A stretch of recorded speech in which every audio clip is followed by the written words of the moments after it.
The silence of the crater was not empty. It was heavy, pressurized by the heat of a century-old mistake. The visitor hung suspended 3 feet above the vitrified soil, the soles of his white boots unsoiled by the radioactive muck that bubbled beneath him. Here, in what the locals called the glowing sea, the air did not flow. It cooked. It tasted of copper and sick light.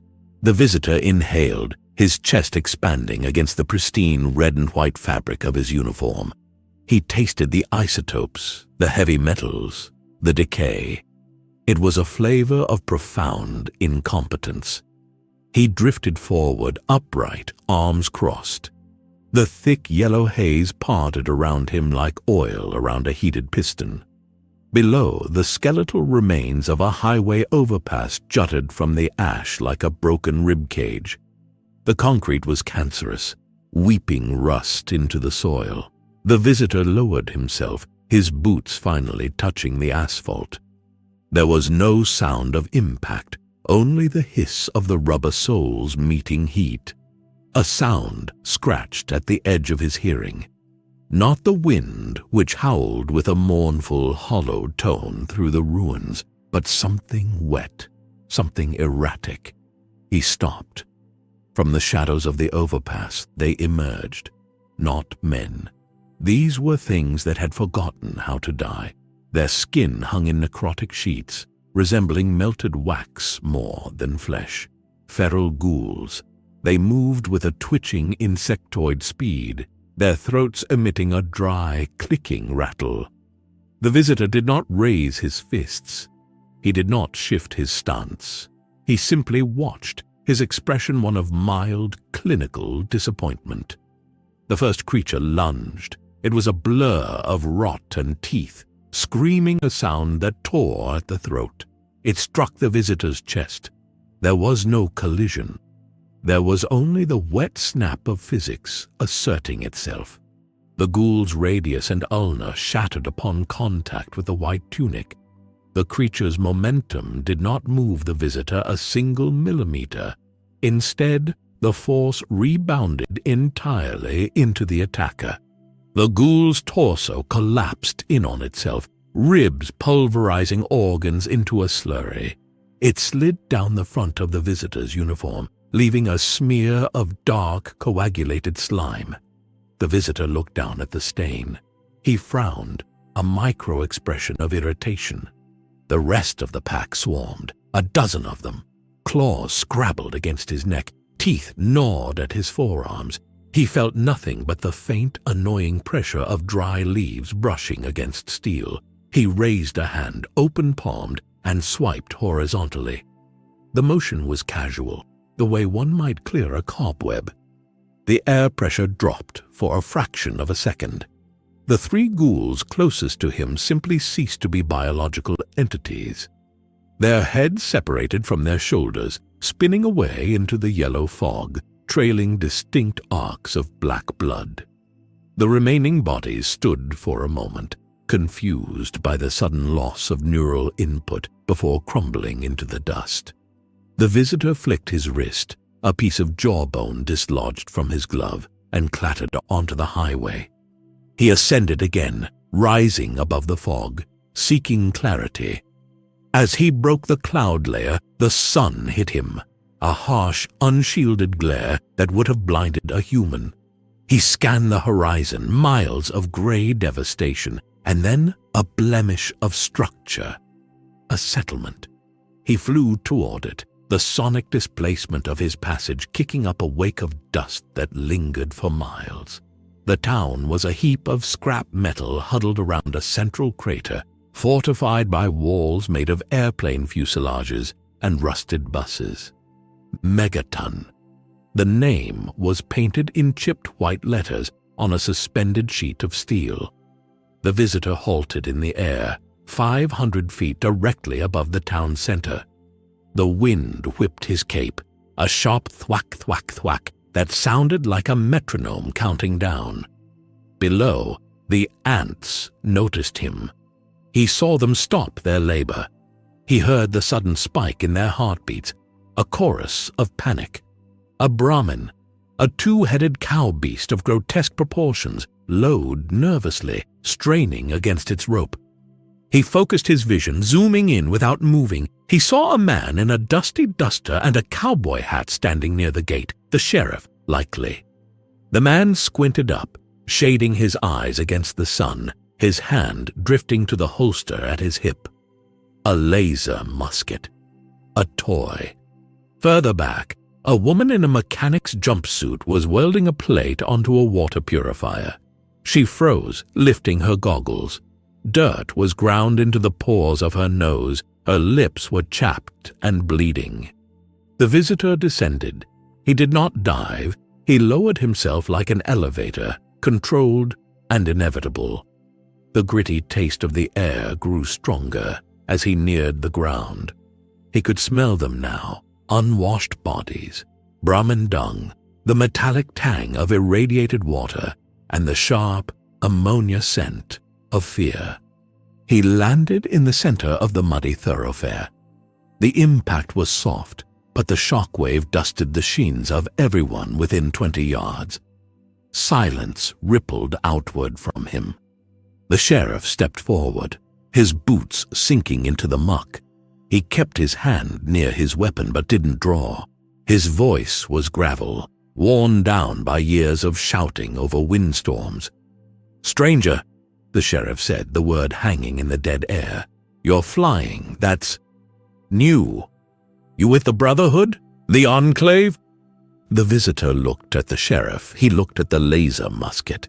He looked at the rusty walls that would collapse under a stiff breeze. He didn't answer. He was listening to the inefficiency of it all, the wheezing of the water pump, the erratic idle of a generator, the erratic heart rhythms of the sick.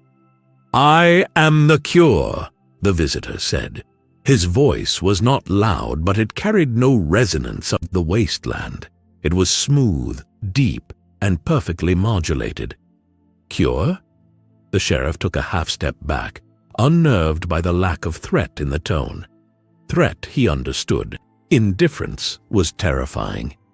"Cure for what?" The visitor looked up at the sky, where the faint hum of a distant vertibird engine, a Brotherhood patrol, thrummed against the clouds. He looked back down at the sheriff, his eyes devoid of empathy. "For the mess," the visitor said. "Kneel." The word kneel did not echo. It simply landed, heavy and flat, like a stone dropped in mud. Lucas Sims, the sheriff of Megaton, did not kneel. He was a man built of rawhide and old rebar, held together by the stubborn refusal to die. He adjusted the brim of his hat, the leather creaking in the silence. His hand hovered over the grip of his Chinese pistol, a pre-war relic he kept oiled with Brahmin fat. "Now look here," Sims said. His voice was steady, though the sweat beading on his upper lip betrayed the biological alarm ringing in his blood. "We don't do that here. You want to trade? Fine. You want a drink? Moriarty's is up the ramp. But you don't come into my town and give orders."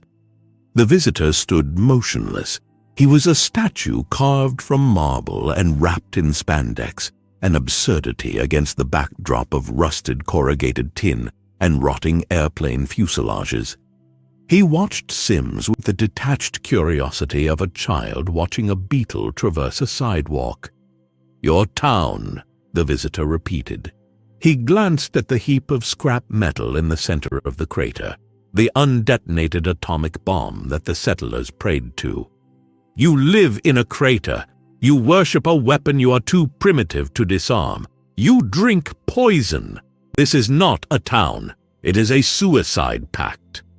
"Last warning," Sims said. The click of his holster unsnapping was loud, a sharp punctuation mark. On the ridge above, the deputy, a nervous young man named Weld, leveled a sniper rifle. The red laser dot danced on the visitor's forehead, right between his eyes. The visitor sighed. It was a long, weary exhalation that seemed to suck the oxygen out of the immediate vicinity. "I offer you the galaxy. the visitor said softly, "and you offer me a threat." Sims drew. He was fast. In the Wasteland, being slow meant being food. The pistol cleared leather, leveled, and fired in under a second. The 10 mm round exploded from the barrel, spinning through the hot, dry air. The bullet struck the visitor into the left eye. There was no spray of blood, no backward jerk of the head. The lead projectile simply flattened against the eyeball, crumpling into a jagged metal flower before falling onto the dusty boot of the white uniform. The visitor did not blink. Sims froze. The smoking gun hung limp in his hand. The logic of his world, ballistics, force, mortality, had just evaporated. "My turn," the visitor said. He did not punch. He did not use the laser eyes that Sims couldn't possibly know about. He simply brought his hands together. It was a clap, a single sharp applause. The movement was faster than sound. The air between his palms was compressed so violently that it underwent nuclear fusion on a microscopic scale. The resulting shockwave was not a noise. It was a physical wall of force. Crack! The sound hit the town a split second after the pressure wave. It was a thunderclap birthed at ground level. Lucas Sims did not die. He was erased. The sonic cannonball liquefied his internal organs instantly. His duster remained for a fraction of a second, holding a shape that was no longer solid, before the wind pressure tore him apart. He became a red mist, a sudden wet humidity that coated the front of the rusted gate. The shock wave continued. It hit the corrugated metal walls of the town entrance, ripping the steel sheets from their rivets and folding them like wet cardboard. The deputy on the ridge, 50 feet up, was blown backward, his spine snapping against the rocks. Windows shattered throughout the crater. The bomb in the center of town rang like a struck gong, a low, ominous vibration that shook the teeth of everyone cowering in their shacks. Then, the silence returned. But it was different now. It was a ringing silence, a high-pitched whine that lived inside the ears of the survivors, tinnitus born of acoustic trauma. The visitor lowered his hands. He was clean. The red mist that had been the sheriff had failed to touch him, pushed away by the same air pressure that had killed him. He stepped over the wet patch of mud where Sims had stood. He walked into the town proper. People were crawling out of the debris, ears bleeding, eyes wide with a terror that bypassed reason and went straight to the lizard brain. A woman near the crater's edge, Moira Brown, her mechanic's jumpsuit covered in dust, looked up. She was trembling, a wrench clutched to her chest like a holy symbol. The visitor stopped. He looked at the shivering masses, the broken windows, the bent steel. "The sheriff is dead," he announced, his voice cut through the ringing in their ears. "I am the new administration. Return to your tasks. Efficiency will improve." He looked at the bomb. "And get that trash out of my city." The sunlight filtering into the town hall was thick with dust motes, illuminated by the holes in the roof. The visitor sat on the sheriff's old chair. It creaked under his density. He had cleared the desk of the clutter, the pre-war handcuffs, the stim packs, the sentimental framed photo of a son. Now the surface was bare, save for a single terrifyingly precise stack of paper. Moira Brown stood on the other side of the desk. She was usually a creature of manic optimism, a survival mechanism in a world of gloom.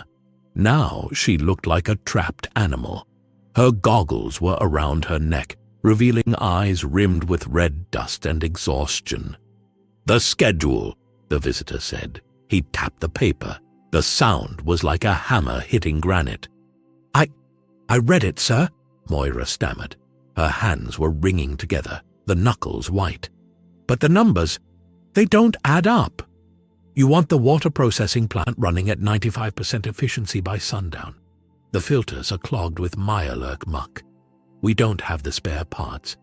and the food quotas. The quotas are mathematical certainties, the visitor interrupted. He didn't look at her. He was reading a report on the settlement's caloric intake. A human body requires 2,000 calories to function. You are feeding them 1,200. You are starving your own workforce. It is inefficient. We don't have the food, Moira's voice cracked. The crops are irradiated, the Brahmin are sick. We can't just make more corn grow. The visitor finally looked up. His eyes were flat, blue voids. You lack the food because you lack the discipline to secure the perimeter. I have observed your scavengers. They move like frightened rats. They spend 4 hours checking for traps and 1 hour working. I have removed the predators in the sector. The raiders are dead. The mutants are dead. There is no need for caution. There is only need for labor. He stood up. The chair groaned in relief. Come. He walked out of the town hall, not waiting for her. Moira scrambled to follow, her heavy boots clanging on the metal walkways. They emerged into the blinding afternoon sun. The town was moving, but it was a movement of terrified urgency. Men and women were running, actually running, hauling scrap metal. No one spoke. The fear in the air was metallic, a taste like licking a battery. The visitor floated down the ramp, his feet inches above the rusty grating. He stopped at the bottleneck near the main gate. A 2-headed Brahmin, heavily laden with sacks of purified water, had collapsed. Its legs had given out under the weight. Its owner, a merchant in rags, was frantically whipping the beast, crying, trying to get it to stand. The animal lowed, a mournful gurgling sound foaming at both mouths. The line of workers behind the Brahmin was stalled. Production had halted. The visitor landed next to the merchant. The man stopped whipping, freezing in place, his eyes bulging. It just needs a minute, the merchant gasped, backing away, hands raised. She's old. Just a minute. The visitor looked at the animal. He saw the calcified joints, the tumors pressing on its lungs, the wasted muscle mass. It is dying, the visitor said. It is a blockage. I can get her up, the merchant pleaded. The visitor stepped forward. He placed one hand on the Brahmin's flank. He didn't shove. He didn't strike. He simply applied pressure. There was a wet, heavy crunch. The Brahmin's ribcage collapsed instantly. The animal didn't even have time to scream. The air was forced out of its lungs in a sharp hiss. It went flat, dead, before its knees buckled. The merchant screamed, a high, thin sound. Bessie! The visitor grabbed the carcass by a hind leg.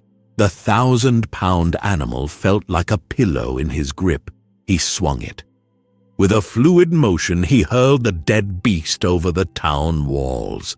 It sailed through the air, tumbling end over end, before crashing into the rocks outside with a meaty thud. The path was clear. The visitor turned to the merchant. He pointed a gloved finger at the sacks of water lying in the mud. "Carry them yourself," he said. "You have 2 legs. Use them." He turned back to Moira. She was staring at the bloodstain on the ground, her hand over her mouth. "The blockage is removed," the visitor said, noting the time on a pristine wrist computer. "We are 30 seconds behind schedule. Make it up." He launched himself into the air, the wind from his takeoff knocking Moira to her knees.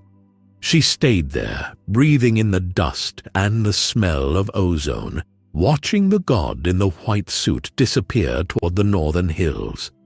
The entrance to Vault 111 was concealed within a rocky outcrop, masked by the rusty skeleton of a pre-war elevator platform. To the people of the Wasteland, it was a tomb, sealed, forgotten, impenetrable. To the visitor, it was a sardine can. He landed on the elevator platform. The metal groaned under the sudden weight. He looked at the control panel, a yellow box designed for a Pip-Boy interface he did not possess. He ignored it. He grabbed the lip of the elevator shaft's blast shielding. His fingers, harder than diamond, dug into the composite steel like it was wet clay. He pulled. The screech of tearing metal was deafening. It sounded like the earth itself was screaming. 2-inch thick steel plates curled back, exposing the dark shaft below. He dropped in. He fell 400 feet in silence, landing on the elevator car with a heavy thud that shook the dust from the walls. He looked up at the massive gear-shaped vault door, sealed tight. "Open," he said. The door did not respond. "Fine." He jammed his fingers into the seam between the door and the frame. The hydraulics whined, a high-pitched mechanical protest. The gears ground against their locks. Sparks showered down, fizzing on his shoulders. With a grunt of exertion, the first real effort he had shown since arriving, he forced the 20-ton door outward. The locking mechanism shattered. Heavy steel bolts snapped like twigs, pinging off the walls at bullet speeds. The door swung open, screeching on bent hinges. The air that rushed out was stale. It was sterile, recycled for 200 years, smelling of ozone, floor wax, and recirculated breath. It was a stark, jarring contrast to the rot of the world above. The visitor walked in. The corridor was bright, lit by flickering fluorescent tubes that buzzed with an irritating frequency. He could hear the hum of electricity, a steady, organized current that pleased him. "Halt!" 2 security guards in blue jumpsuits and riot armor stood at the end of the hallway. They held 10 batons and pistols. They looked soft. Their skin was pale, devoid of the radiation burns and scars that marked the surface of dwellers. They looked like dough that hadn't been baked. "Intruder!" one shouted, voice wavering. "Identify yourself!" The visitor kept walking. "Take me to your leader!" They fired. The bullet sparked off his chest. The visitor didn't even slow down. He walked past them. As he passed the guard on the left, he flicked the man's helmet. The guard spun 360 degrees, slamming into the wall and sliding down, unconscious. The other guard dropped his weapon and ran. The visitor followed the runner. He moved through the atrium, observing the layout. Clean floors, intact cafeteria tables, a classroom. He found the overseer's office at the top of the stairs. The heavy door was locked. He kicked it off its hinges. The door flew across the room and embedded itself in the far wall, destroying a terminal. The overseer, a heavy-set man with thinning hair and a suit that was too tight, cowered behind his desk. He was trembling, clutching a clipboard. "Please," the overseer squeaked, "we are a peaceful control group. Vault Tech Protocol 7 Alpha." The visitor walked around the desk. He looked at the overseer. He saw the high cholesterol, the soft hands, the atrophy of a life lived without gravity or struggle. He looked at the monitors displaying the cryopods in the deeper sections, rows of frozen people. "You are hiding," the visitor said. His tone was one of disgust. "We are preserving," the overseer stammered, "the future of humanity. We have the genetic records, the uncorrupted DNA." The visitor grabbed the overseer by the collar of his jumpsuit and lifted him one-handed. The man's feet dangled a foot off the ground. "You are not preserving humanity," the visitor said, bringing the man close. He could smell the overseer's cologne, a synthetic lavender scent that was nauseatingly artificial. "You are pickling it. Look at you. You have no muscle density. Your bone structure is weak from lack of sunlight. If I put you outside, the wind would skin you." He dropped the overseer. The man collapsed in a heap, gasping. The visitor turned to the window overlooking the atrium. He saw the dwellers peeking out from their rooms, frightened, pale, soft things. "I need soldiers," the visitor said to the glass. "I need builders. I need biological durability." He turned back to the overseer. "Thaw them out," he commanded. "What? No." The overseer scrambled back. "The cryostasis, the shock could kill them. We don't have the food supplies to support the population awake. It's a long-term experiment." The visitor walked to the main terminal. He didn't know the password, so he simply punched the mainframe unit. The casing buckled and sparks flew. The lights in the vault turned red. An alarm began to blare. "Critical failure. Cryogenic suspension terminated. Emergency wake-up sequence initiated." The hiss of depressurizing pods echoed from the lower levels. "Survival is the only experiment that matters," the visitor said. "If they die from waking up, they were too weak to serve the Empire." He walked toward the exit, leaving the overseer weeping on the floor amidst the chaos of klaxons and the screams of the newly thawed. "Get them to the surface by dawn," the visitor called back over his shoulder. "Training begins at 0600. He stepped back into the elevator shaft. He didn't wait for the car. He bent his knees and launched himself upward. He shot through the shaft like a bullet, breaking the sound barrier before he even hit the surface air. The boom shook the dust from the vault walls, a final gavel strike on the end of the old world. The air at 10,000 feet was the only thing on this planet that felt clean. Here, far above the brown soup of the cloud layer, the sky was a deep, bruising violet. The temperature hovered at 40 degrees below zero. To a human, it would have been a death sentence, lungs freezing, blood crystallizing in the veins. To the visitor, it was a refreshing briskness. It felt like a cool towel pressed against a fevered forehead. He floated in a cross-legged position, eyes closed, drifting on the jet stream. For the first time in days, there was silence. No gurgling radiation sickness, no grinding gears of rusted water pumps, no prayers whispered to unexploded ordnance, just the wind, sliding over his skin with a friction of silk. He could almost pretend he was back in the Empire, waiting for a conqueror's briefing. Then came the vibration. It started as a pressure in his chest, a rhythmic displacement of air that traveled faster than the sound itself. Thump, thump, thump. The visitor's eyes opened. The blue irises contracted, annoyed. The sound grew louder, a mechanical heartbeat that was irregular and struggling. It was the sound of engines fighting gravity and barely winning. Thump, whack, thump, whack. He rotated his body in the air slowly without shifting his center of gravity. 3 shapes broke through the cloud floor below. They were ugly, bulbous things, vertibirds. They resembled mutated dragonflies, encased in heavy, riveted steel that had been patched and repatched so many times. The original hull was a rumor. Black smoke trailed from the left engine of the lead craft. They leaked oil that atomized in the high-altitude wind, bringing the stench of burnt kerosene to the visitor's nose. The pollution of his sanctuary was absolute. The aircraft banked, their twin tilt rotors screaming as they adjusted to his altitude. They were slow, painfully, laughably slow. The visitor watched them approach with the look one gives a mosquito that has buzzed near the ear once or too often.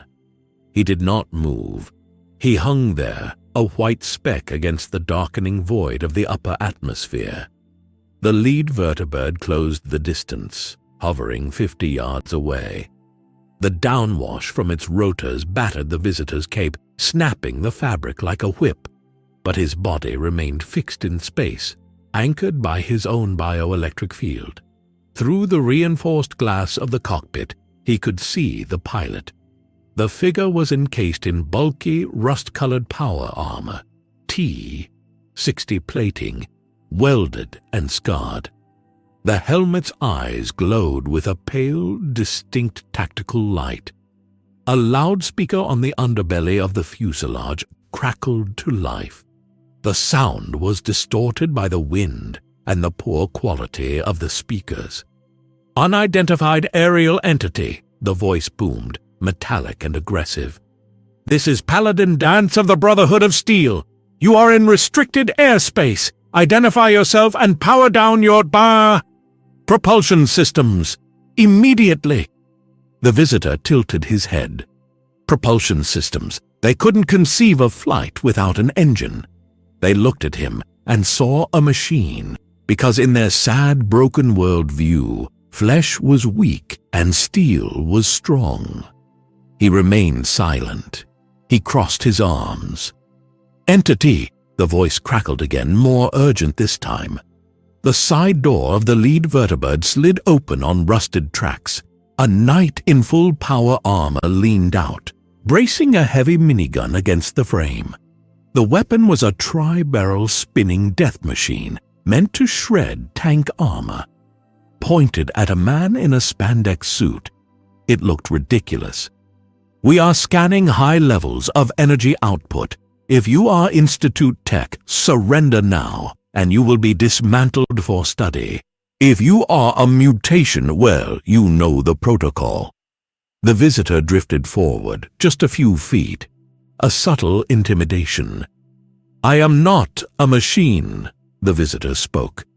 He did not shout, yet his voice cut through the roar of the rotors and the wind. It arrived in the cockpit as clearly as if he were sitting in the co-pilot seat. "And I am not a mutant. I am the ceiling of your potential." Inside the vertibird, panic flared. He could hear it. The rapid clicking of switches, the heightened breathing of the crew. "Target is hostile!" the pilot shouted, his voice bleeding out of the cockpit. "Reading massive bioelectric spike! It's not mechanical, sir! It's biological! Open fire! Neutralize it!" The knight in the doorway squeezed the trigger. The minigun's electric motor whined, a high-pitched zzzt, before the barrels blurred into rotation. Broad! The sound was a chainsaw tearing through the sky. A stream of 5 mm high-velocity rounds erupted from the muzzle, tracing a line of fire through the thin air. The tracers burned bright orange. The visitor watched the bullets leave the barrel. To him, they were not a stream of light. They were individual slugs of lead and copper, spiraling lazily through the air, pushing shock waves ahead of them. He could see the rifling marks on the casings. He could see the heat distortion warping the air around them. He raised his right hand. He didn't catch them all. That would have been showy. He simply caught the first one. His hand moved with a speed that defied the optical processing of the human eye. It was a teleportation of limb. One moment his hand was at his side. The next, it was in front of his face, index finger and thumb pinched together. The rest of the bullet struck his chest, his face, his throat. Ping, ping, thud, ping. They flattened against his skin like raindrops hitting a windshield. The copper jackets peeled back. The lead cores disintegrated into gray dust. They fell away, tumbling down toward the cloud layer miles below. His white uniform tore, revealing the unblemished tan skin beneath. Not a bruise, not a scratch, not even a red mark. The minigun clicked empty. The barrel spun down, smoking. The silence returned, heavier than before. The knight in the doorway stared. The pilot stared. The vertibirds hovered, their rotors thumping awkwardly in the sudden stillness of the confrontation. The visitor held up his hand.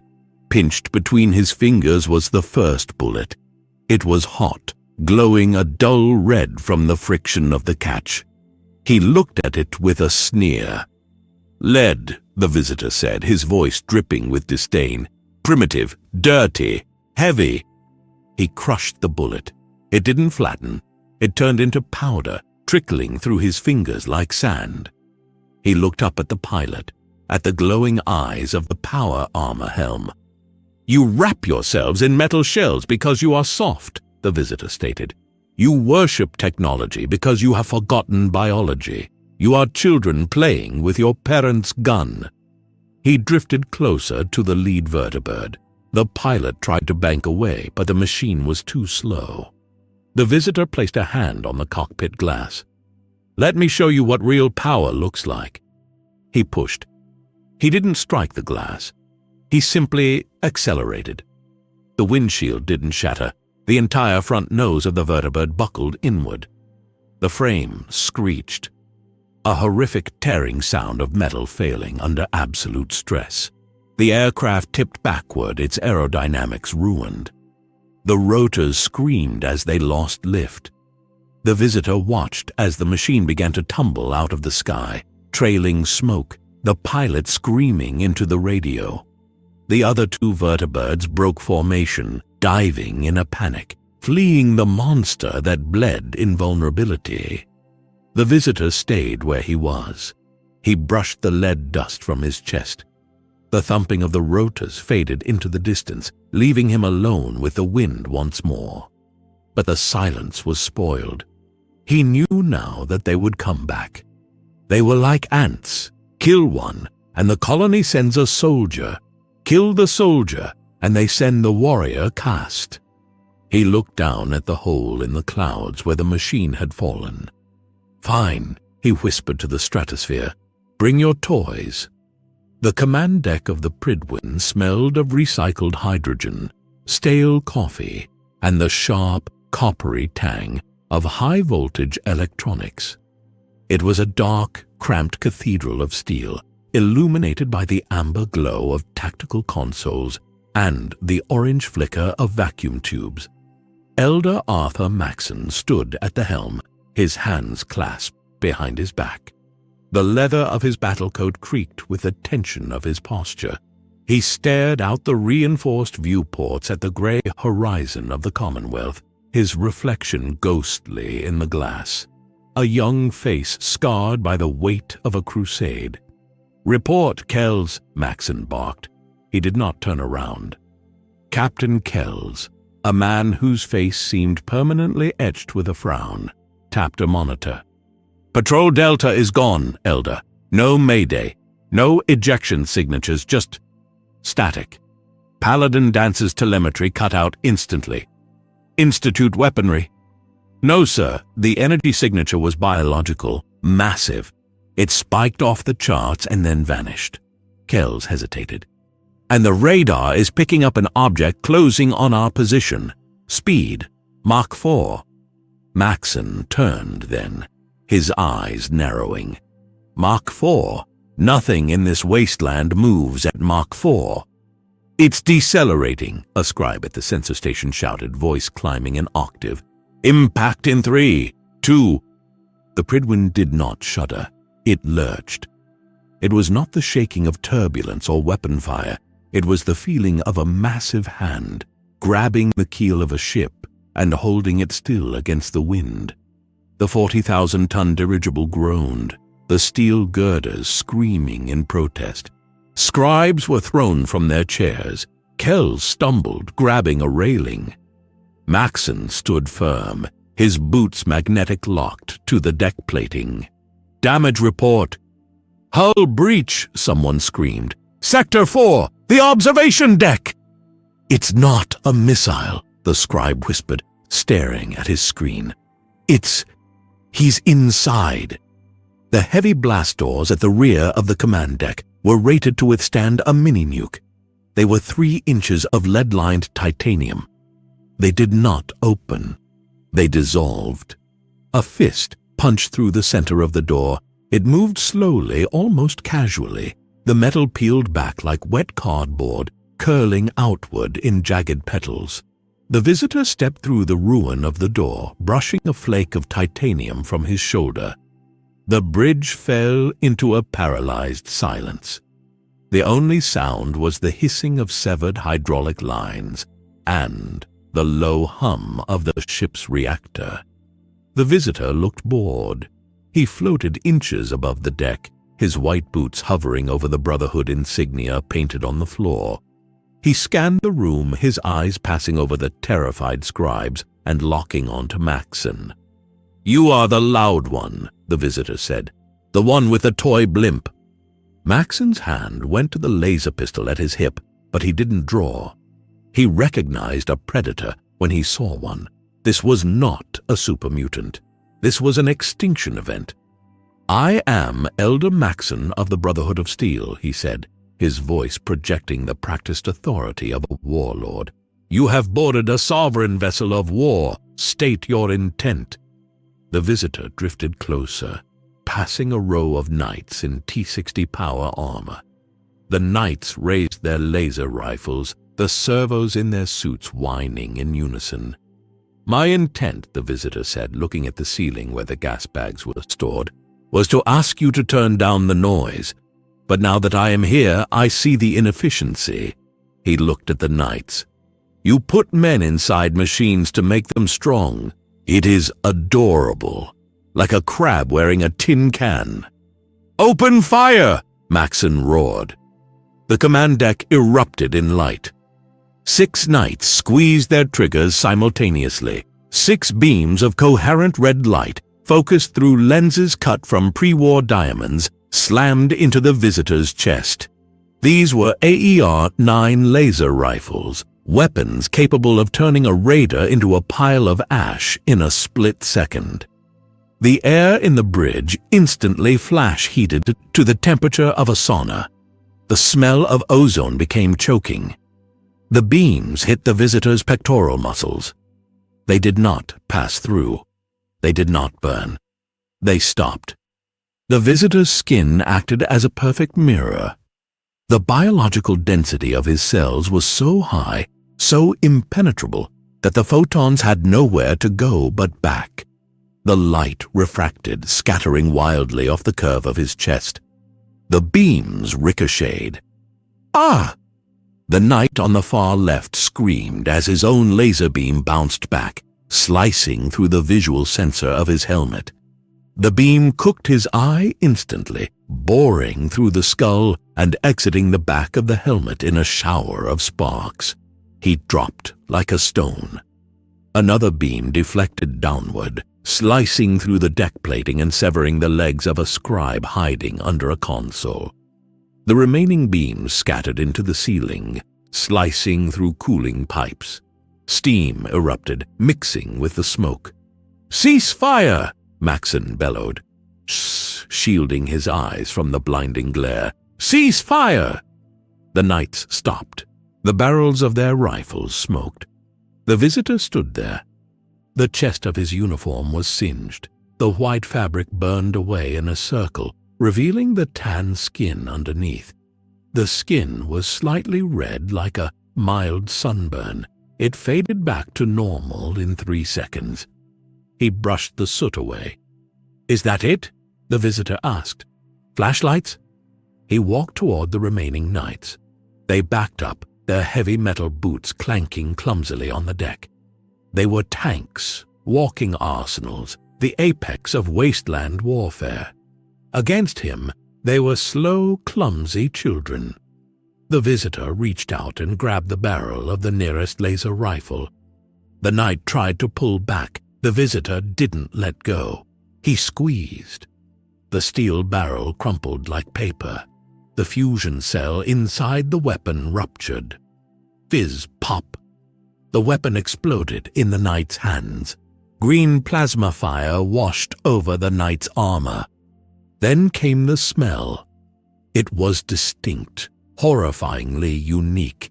It was the smell of meat cooking inside a sealed container, the sizzling sound of human fat rendering against superheated ceramic plating. The knight screamed, a wet, gurgling sound that was amplified by the suit's external speakers before cutting out abruptly. The visitor grabbed the melting chest piece of the dying knight. The metal was white-hot, dripping like wax. The visitor's hand didn't burn. He ripped the chest plate off, exposing the ruined, steaming flesh beneath. He tossed the dying man aside. "You rely on the shell," the visitor lectured, stepping over the body. He looked at Maxon. "You think the shell makes you safe. It just makes you slow. It makes you blind." He stopped in front of Maxon. The elder was the only one not backing away. Maxon's knuckles were white as he gripped the console, but his eyes were burning with a fanatic's hate. "You are an abomination," Maxon spat. "Technology run amok. Biology twisted beyond God's design." "God?" the visitor laughed. It was a dry, humorless sound. "I am the only thing in this room that was designed. You are just a mistake that hasn't been corrected yet." The visitor raised a finger. He tapped the glass of the viewport behind Maxon. Tink. A spiderweb fracture appeared in the reinforced glass. "This ship is held aloft by hydrogen and hope," the visitor said. "I can hear the gas bags groaning. I can hear the rivets popping." He leaned in close to Maxon. The heat radiating off the visitor's skin was intense, the residual energy of the laser blasts shedding off him. "Kneel," the visitor whispered, "or I pop the balloon." Maxon stared at him. He looked at the dead knight, the melted armor pooling on the deck. He looked at Kells, who was bleeding from the ears. He looked at the fracture in the glass. Maxon drew his pistol. It was a futile, stupid, brave gesture. "Ad Victoriam." The visitor sighed. "Wrong answer." He grabbed Maxon by the throat. He didn't squeeze. He just held him there, lifting the leader of the Brotherhood of Steel into the air. Maxon kicked, his boots scrabbling against nothing. "I tried," the visitor addressed the room, his voice echoing off the steel walls. "I offered order. You chose extinction." He threw Maxon. The Elder flew through the air, smashing into the main tactical console. Sparks showered down. The visitor turned to the viewport. He pulled back his fist. The air whistled as it rushed into the vacuum created by his draw. He punched the glass. The front of the bridge didn't just break, it detonated. The pressure difference sucked the air out of the room instantly. Papers, pens, and screaming scribes were pulled toward the hole. The wind roared, a deafening hurricane. The visitor floated out through the breach into the open air. He hovered in front of the Prydwen, watching the crew struggle to seal the deck.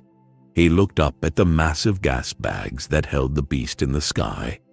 "Down, boy," he said. He flew upward, his body a blur, aiming straight for the hydrogen cells. The Boston airport was no longer a location. It was a crater filled with the screams of dying metal. The Prydwen lay broken, its back snapped over the ruins of the control tower. The hydrogen fire was not a flicker. It was a living, breathing column of orange and white that reached for the stratosphere. It roared with a sound so deep it vibrated the bones of anyone standing within a mile. The heat was absolute. It was a physical weight, pressing down on the lungs, searing the moisture from the eyes before a blink could complete. On the edge of the inferno, the air shimmered violently. The heat distortion turned the horizon into a liquid painting.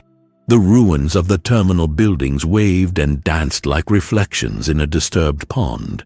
The world had lost its solidity. Everything was fluid, melting, unstable.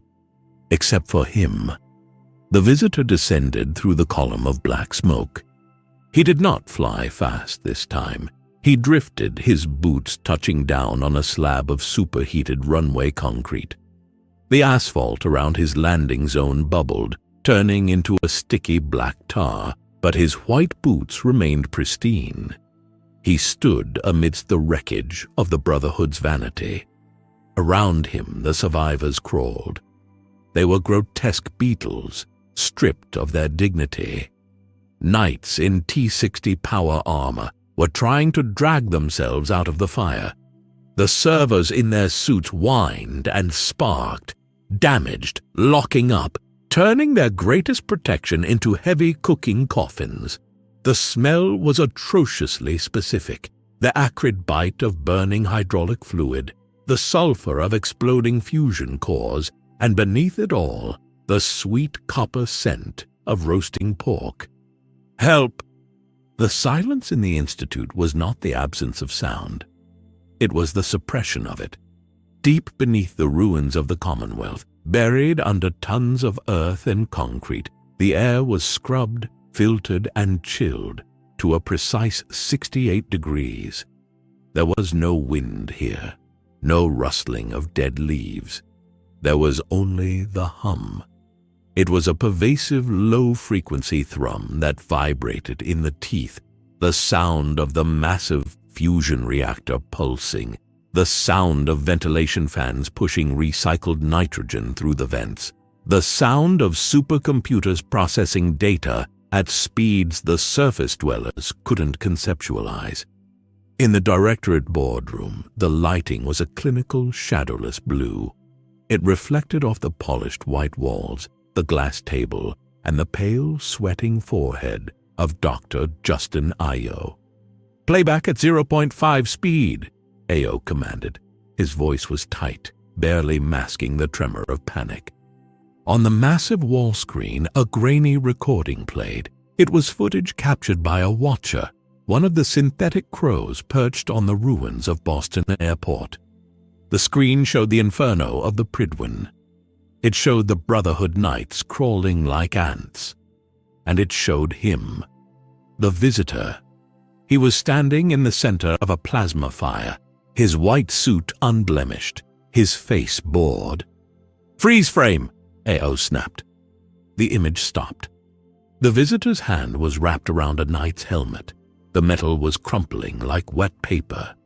"Look at the kinetic displacement," Dr. Holdren whispered, leaning forward, his lab coat rustling in the quiet room. He pointed a laser stylus at the screen.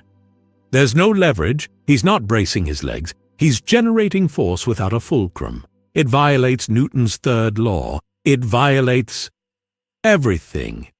At the head of the table, Father sat in his wheelchair. He looked older today. The gray in his hair seemed to have spread overnight, and his skin had the translucence of parchment. He watched the screen with a detached reptilian focus. "It does not violate physics, Doctor," Father said softly. His voice was weak, punctuated by the wheeze of failing lungs. "It merely operates on a scale we have yet to quantify. He is biological. We know that. We have analyzed the skin cells flaked off during his collision with the ghoul horde." "And the results?" Ayo asked, though he knew the answer. "Inconclusive," Holdren muttered, sliding a data pad across the slick table. "The cellular density is it's astronomical. The molecular bonds are closer to a diamond than human tissue. We tried to sequence the DNA, and the sequencer overheated. It's not just durable, it's immutable. He doesn't age, he doesn't decay, he is a closed system." Father coughed, a wet, rattling sound that momentarily broke the hum of the room. He pressed a handkerchief to his lips. When he pulled it away, there was a speck of red. "A closed system," Father repeated, "and we are the virus trying to enter." "He destroyed the Brotherhood in 12 minutes, Ayo said, his voice rising. 12 minutes. "The Prydwen is slag. Maxon is dead.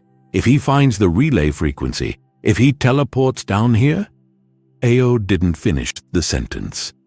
He didn't have to. The image of the visitor tearing through the Institute's pristine white walls, smashing the reactor, drowning them all in the Charles River, hung in the cold air. "We have coursers," X688 said from the corner. The synth stood perfectly still, his sunglasses reflecting the blue light of the monitors.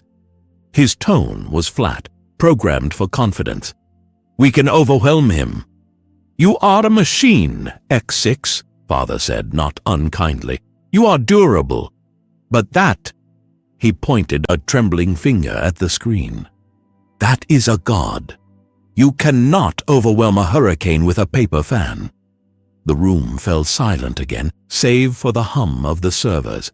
Thrum, thrum, thrum. It sounded like a countdown.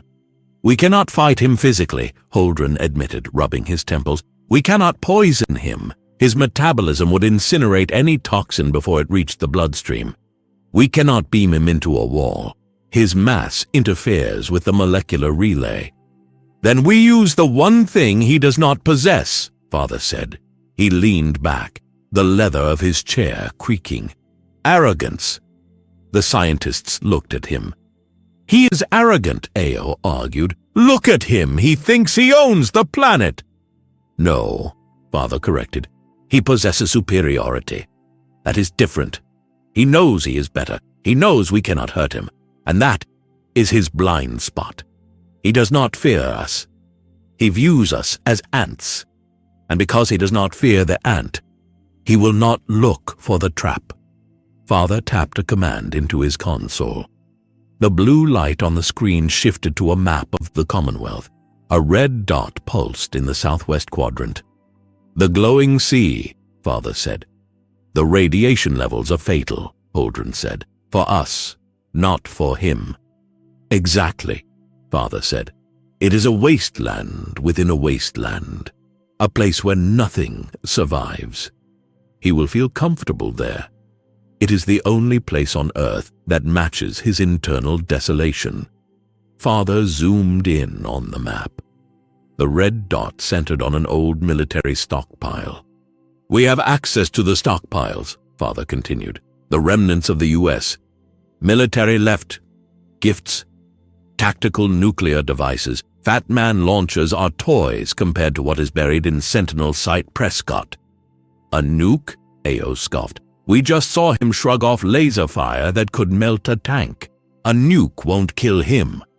One nuke? No, Father agreed. The heat alone wouldn't be enough. The concussive force would just push him back. Father's eyes glittered in the cold light. He brought up a schematic. It wasn't a single bomb. It was a grid. A daisy chain of high-yield warheads wired to a single pressure plate. We don't need to kill him with the blast, Father said. We need to break his biology. We need to create a localized event of such pressure and heat that it mimics the core of a star for a fraction of a second. We need to overload his cell's ability to absorb energy. The yield required. Holdren did the math on his fingers, his eyes widening. It would turn the glowing sea into a crater deep enough to reach the mantle. The seismic shockwave would level Diamond City. It would destabilize the Institute's foundations. It is a risk, Father said calmly. But the alternative is servitude or extinction. He looked at X-688. Send the message, Father commanded. Broadcast on all frequencies. Tell him the leaders of Earth wish to surrender. Tell him we have prepared a summit. Tell him we want to formally hand over the planet. He won't believe it, Ao said. He will, Father said. He closed his eyes, the exhaustion washing over him. Because he believes it is his right. He expects us to kneel. So, we will kneel. Father turned his chair to face the glass wall of his quarters. He looked out over the atrium, the synthetic trees, the robotic gorillas, the artificial waterfall. It was a perfect constructed paradise, a bubble of order in a world of chaos. And when he steps onto the podium to accept his crown, Father whispered, we will light the fuse. The hum of the reactor seemed to grow louder, deepening into a growl. The blue light of the monitors flickered once, a digital blink, as the massive data packet containing the invitation was uploaded to the surface. Down here, in the cold and the dark, the smartest men left alive had just decided to burn the world to save it. Meeting adjourned, Father said. The scientists filed out, their footsteps silent on the pristine floors.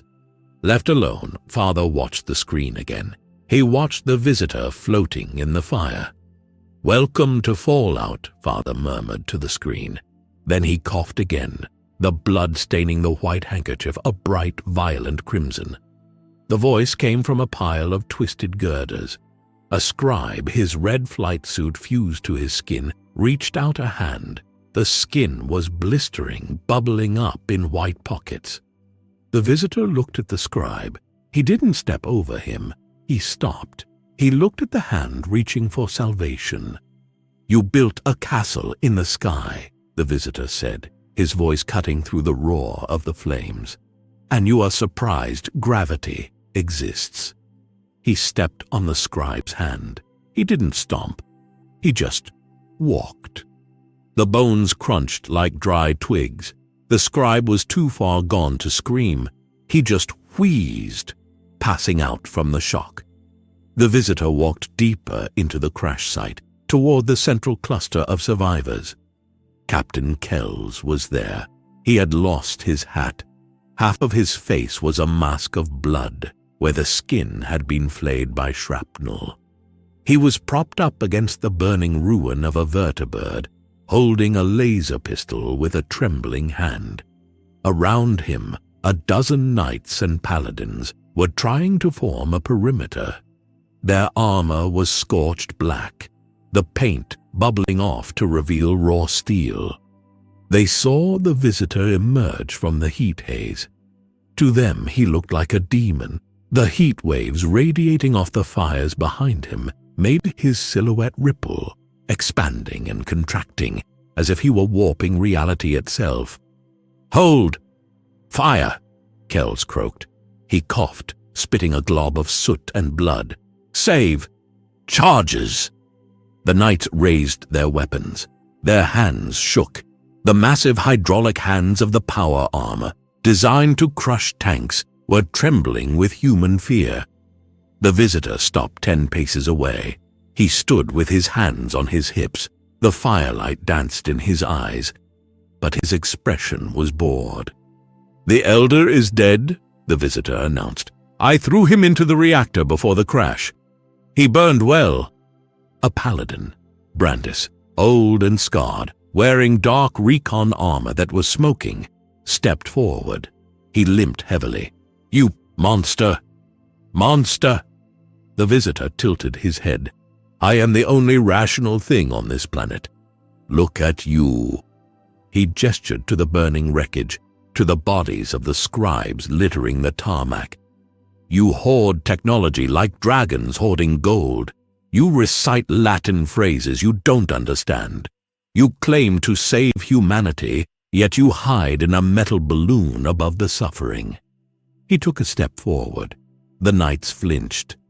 "I do not hide," the visitor said. "I fix." "We will never submit," Brandis yelled. He raised a plasma rifle. "Ad Victoriam." He fired. The bolt of green plasma struck the visitor in the throat. It splashed harmlessly, dissipating like water on a hot skillet. The visitor didn't even blink. He moved. It was a blur, a violation of the stillness. He was in front of Brandis instantly. He grabbed the barrel of the plasma rifle with one hand and the faceplate of Brandis's helmet with the other.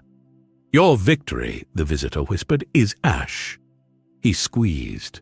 The helmet crumbled. There was a sickening wet crunch as the metal collapsed inward, mixing with the skull beneath.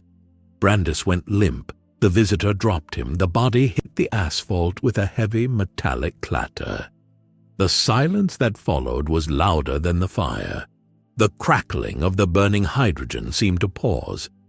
The visitor looked at the remaining knights. He looked at Kells. "The armor," the visitor said. He pointed at a knight whose suit was glowing red at the joints. "Take it off." The knight hesitated. "What?" "The shell," the visitor said. "It is cooking you. You are dying inside it. Take it off." "If we exit the armor," the knight stammered, his voice tinny through the external speakers, "we are vulnerable." "You are already vulnerable," the visitor snapped. "You are soft, pink meat wrapped in foil. I can peel you whenever I want. The armor is a lie. It makes you think you are strong. You are not strong. You are slow." He looked at Kells. "Captain," the visitor said, "do you want to live, or do you want to burn for a dead man's vanity?" Kells looked at the burning wreckage of the Prydwen. He looked at the corpse of Paladin Brandis. He looked at the god thing standing before him, unmarked, unbothered, breathing the toxic smoke as if it were mountain air. Kells dropped his laser pistol. His fingers fumbled with the clasps of his battle coat. He stripped it off, letting the heavy scorched leather fall to the ground.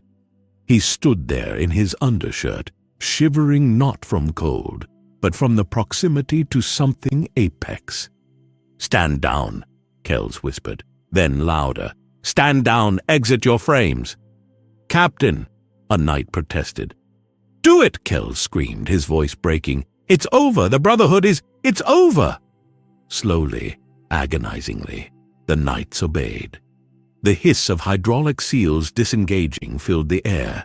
The backplates of the T-60 suits swung open. The men and women inside stumbled out. They fell into the ash, coughing, their bodies steaming. Without the armor, they looked small, fragile, just humans in sweaty reconnaissance suits, blinking in the harsh light of the fire. They looked at their empty suits, the husks of their power, standing like statues in the firelight. The visitor nodded. It was a terrifying gesture of approval. "Good," he said. "Now you are light. Now you can learn." He walked through the center of the group. They parted for him, terrified to touch him. He stopped in front of Kells. "You have discipline," the visitor noted. "You have organization. I can use that." He pointed to the north, toward the city skyline. "Gather the survivors. Anyone who can walk, works. Anyone who cannot walk is left behind." "Left behind?" Kells asked, horror dawning on his face. "We have medics. We have stim packs." "Resources are for the useful," the visitor said coldly. "If they cannot walk, they cannot build. Leave them to the fire." He turned his back on them. He looked up at the moon, which was barely visible through the smoke. The heat waves distorted the celestial body, making it look like a weeping eye. "You are no longer the Brotherhood of Steel," the visitor said, his voice carrying the finality of a tombstone. "Steel rusts. You are the workforce, and your shift starts now." Behind him, amidst the popping of ammunition cooking off in the heat, the survivors of the most powerful army in the Wasteland fell to their knees in the soot. They did not pray. They simply waited for the next order. The glowing sea did not look like Earth. It looked like the inside of a diseased lung. The sky was a bruised, sickly yellow, churning with radioactive squalls that wept black rain. The ground was not soil. It was a crust of fused glass and ash that crunched underfoot like old bones. And everywhere the sound of the Geiger counters, a collective insectile chittering that rose and fell with the wind. Preston Garvey stood on a ridge of vitrified rock. He pulled his duster tighter, though it offered no protection against the Roentgen soaking into his marrow. He checked his laser musket, 3 cranks, full charge. "This is madness," he whispered. Beside him, Strong, the Super Mutant, shifted his massive bulk. The mutant wore armor made from car doors and tires. He smelled of rancid meat and wet dog. "Tiny man talk too much," Strong grumbled, hefting a sledgehammer made from a concrete block and a rebar handle. "When Metal Man come, Strong want smash." Preston looked down into the crater below. It was the summit. It was a tableau of impossibility. The Minutemen were there, shivering in their rags. Next to them stood the Raiders of Nuka World, their spiked armor rusting in the acid rain. Further back, a pack of super mutants grunted and shoved each other. Even a courser, a terrifying silhouette in black, stood motionless near a rock formation. They were united, not by hope, but by the absolute certainty of death. "He's coming," the courser said. Its voice was flat, devoid of the fear that was making Preston's hands shake. The clouds above the crater didn't just part. They were shoved aside. A sonic boom, muffled by the heavy atmosphere, rolled over them like thunder. Crack! The visitor descended. He didn't use a jetpack. He didn't use thrusters. He simply lowered himself, arms crossed, white cape hanging limp in the dead air. He landed in the center of the crater, on a flat slab of rock designated as the podium. The united forces of the Commonwealth, perhaps 500 guns, held their breath. The visitor looked around. He saw the raiders. He saw the mutants. He saw the Minutemen. A look of profound boredom settled on his face. "This is the delegation?" he asked. His voice carried effortlessly to the ridge. "I expected better hygiene." Preston stepped forward. This was his role, the sacrificial lamb, the distraction. "We accept your terms," Preston shouted, his voice cracking. He held up a rolled piece of paper, the treaty. "We surrender the Commonwealth to your rule. We ask only for mercy." The visitor laughed. It was a cold, sharp sound. "Mercy," the visitor repeated. "You offer me dirt and cancer, and ask for mercy." He floated a foot off the ground, drifting toward Preston. "You are not surrendering, General. You are begging not to be stepped on." He reached out for the paper. "Now!" Preston screamed. He didn't fire his musket. He dropped flat. From the surrounding ridges, the trap sprang. But it wasn't the nuke. Not yet. It was the bait. 50 Fat Man launchers, scavenged from every corner of the wasteland, fired in unison. The sound was a collective thump, thump, thump, like a heavy heart beating. The mini-nukes whistled through the yellow air, converging on the white figure in the center. The visitor looked up. He didn't look scared. He looked annoyed. Boom! The crater vanished in a blinding flash of white fire. A mushroom cloud, small but vicious, bloomed instantly. The shockwave knocked Preston into the dirt. The heat was sudden and blistering. "Did we get him?" a raider yelled. The smoke cleared. The visitor was standing in a circle of molten glass. His cape was gone, incinerated. His suit was scorched black. But he was there. He rolled his neck, a sickening crack of vertebrae. "Rude," he said. He moved. He didn't fly. He lunged. He hit the raider line like a cannonball. Bodies didn't just break, they exploded. He moved so fast he was a blur of violence, a thresher in a field of wheat. He punched a raider boss through the chest, his fist exiting the spine before the man could even scream. He backhanded a Minuteman, sending the soldier spinning into the air, limbs flailing like a rag doll. "Attack!" Strong roared. "Smash!" The ground began to shake. From the caves behind the ridge, the heavy hitters emerged. 5 super mutant behemoths. They were mountains of muscle and rage, 20 feet tall, carrying fire hydrants as clubs. They charged down the slope, their footfalls causing the earth to quake. Dust rose in plumes with every step. Thud, thud, thud. The sensory overload was total. The roar of the behemoths, the screams of the dying, the whine of laser fire bouncing uselessly off the visitor's skin. The lead behemoth, a creature named Swan, swung an anchor chain. The metal struck the visitor. It should have crushed a tank. The visitor caught the chain with one hand. He didn't slide back an inch. The ground beneath his boots cracked, spiderwebbing out for 10 yards, absorbing the force. The visitor looked up at the behemoth. Big, the visitor noted, but empty. He yanked the chain. The 20-foot monster was pulled off its feet. Swan flew forward, crashing face first into the glass floor of the crater. Before the creature could rise, the visitor was on him. He landed on the behemoth's back. He drove his fist down. Splat! It sounded like a watermelon being dropped from a roof. The behemoth's head ceased to exist. Brain matter and bone sprayed the nearby Minutemen, painting them in gore. The other 4 behemoths hesitated. Their primitive brains struggled to process the apex predator. The visitor stood on the corpse of the giant. He was covered in blood, green, red, black. He wiped his face, smearing the gore. His eyes were glowing red. "Is that it?" he roared, his voice shaking the remaining dust from the air. Is this your unity? Is this your strength? He flew at the second behemoth. He flew through it. He entered the chest and exited the back, leaving a hole the size of a man. The giant crumpled. Preston Garvey lay in the dirt, bleeding from his ears. He watched the slaughter. It wasn't a battle.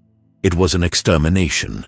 The plan was failing. The visitor wasn't being held in place. He was killing them too fast. "Father," Preston whispered into his radio. "Do it. Do it now. We're all dead anyway." The visitor grabbed the third behemoth by the throat and lifted it into the air. He was preparing to tear it in half. He was distracted. He was reveling in the visceral crunch of bone. He didn't hear the high-altitude whine of the delivery system. He didn't see the shadow falling over the crater. He only felt the sudden, absolute silence of the radio waves going dead. The visitor held the super mutant behemoth by the throat, dangling the 20-foot monstrosity in the air as if it were a wet towel. The creature clawed at the visitor's forearm, its nails rusted steel rebar driven into the fingertips, screeching uselessly against the Viltrumite skin. "Boring," the visitor sighed. He tightened his grip. The behemoth's trachea collapsed with the sound of a dry branch snapping. The creature went limp, its massive fire hydrant club thudding into the vitrified dirt. The visitor dropped the corpse. It joined the pile of meat and metal that now filled the center of the crater. He stood atop the mound of dead, his white boots stained to the knees in a slurry of green and red fluids. He looked around. The firing had stopped. The remaining Minutemen on the ridge were gone, either dead or fled. The raiders had evaporated. The silence of the glowing sea returned, heavier than before, pressing in on his eardrums. The visitor frowned. He wiped a splatter of mutant brain from his cheek. He felt a vibration. It wasn't the footfalls of a monster. It wasn't the hum of a vertibird. It was beneath him, deep beneath the crust of the crater. Click. It was a mechanical sound, small and insignificant, magnified by the silence. The sound of a relay closing, a circuit completing. The visitor looked down at the ground. Through the layers of fused glass and ash, he saw a light. Not the sickly yellow of the radiation storms, but a pure, angry blue. It was rising from the earth like a dawn breaking in reverse. He had a fraction of a second to understand. He saw the trap. Buried 50 feet below the podium were the warheads. Not one, a grid, a daisy chain of Mark 28 tactical nuclear devices, scavenged from the Sentinel site stockpile, wired to detonate simultaneously. "Oh," the visitor said. Then the world was erased. The flash. It arrived before the sound. It arrived before the heat. It was a bleaching of reality. The light was absolute white. It did not just illuminate, it annihilated shadow. It burned through the retinas of the watcher crows perched a mile away, melting their optical sensors instantly. It turned the gray sky of the glowing sea into a blinding, featureless sheet of incandescence. For a microsecond, the behemoth corpse at the visitor's feet didn't burn. It became transparent. The X-ray radiation passed through the meat, outlining the massive skeleton in black against the white void, before the bones themselves vaporized into carbon mist. The visitor squeezed his eyes shut. Even through his eyelids, the light was dazzling, a red-white agony. Then came the heat. It was not a fire. Fire was chemical. This was stellar. The center of the crater instantly reached temperatures exceeding 10 million degrees Fahrenheit. The air didn't heat up. The nitrogen and oxygen atoms were stripped of their electrons, turning into a superheated plasma soup. The visitor felt it. For the first time since landing on this rock, he felt warmth. It slammed into him like a physical hammer, a wave of pressure and thermal energy trying to disassemble his molecular structure.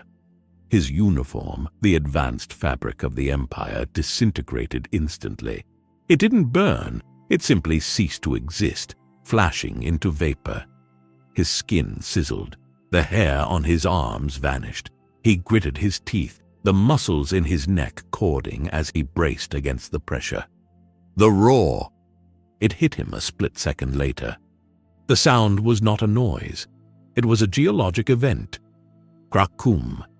The shockwave hit his chest with the force of a collapsing mountain. The air was compressed into a solid wall of force moving at Mach 20. The ground beneath him vanished.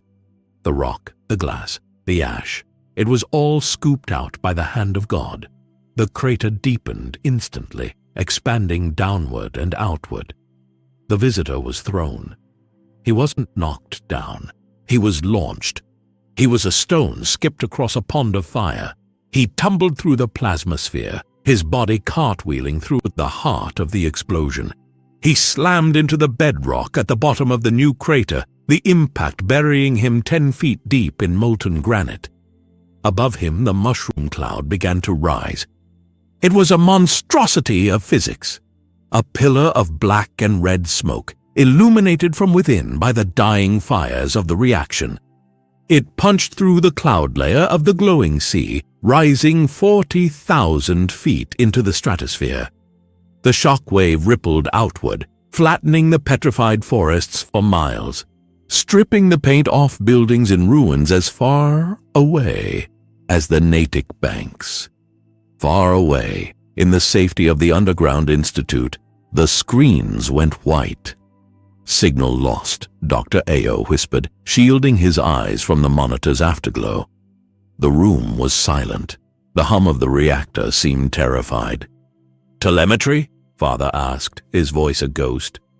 "The sensors are gone," Dr. Holdren stammered, typing frantically. "But the seismic register a magnitude 7.2. Ground zero it's glass, sir. It's a lake of liquid glass." Father let out a breath he had been holding for an hour.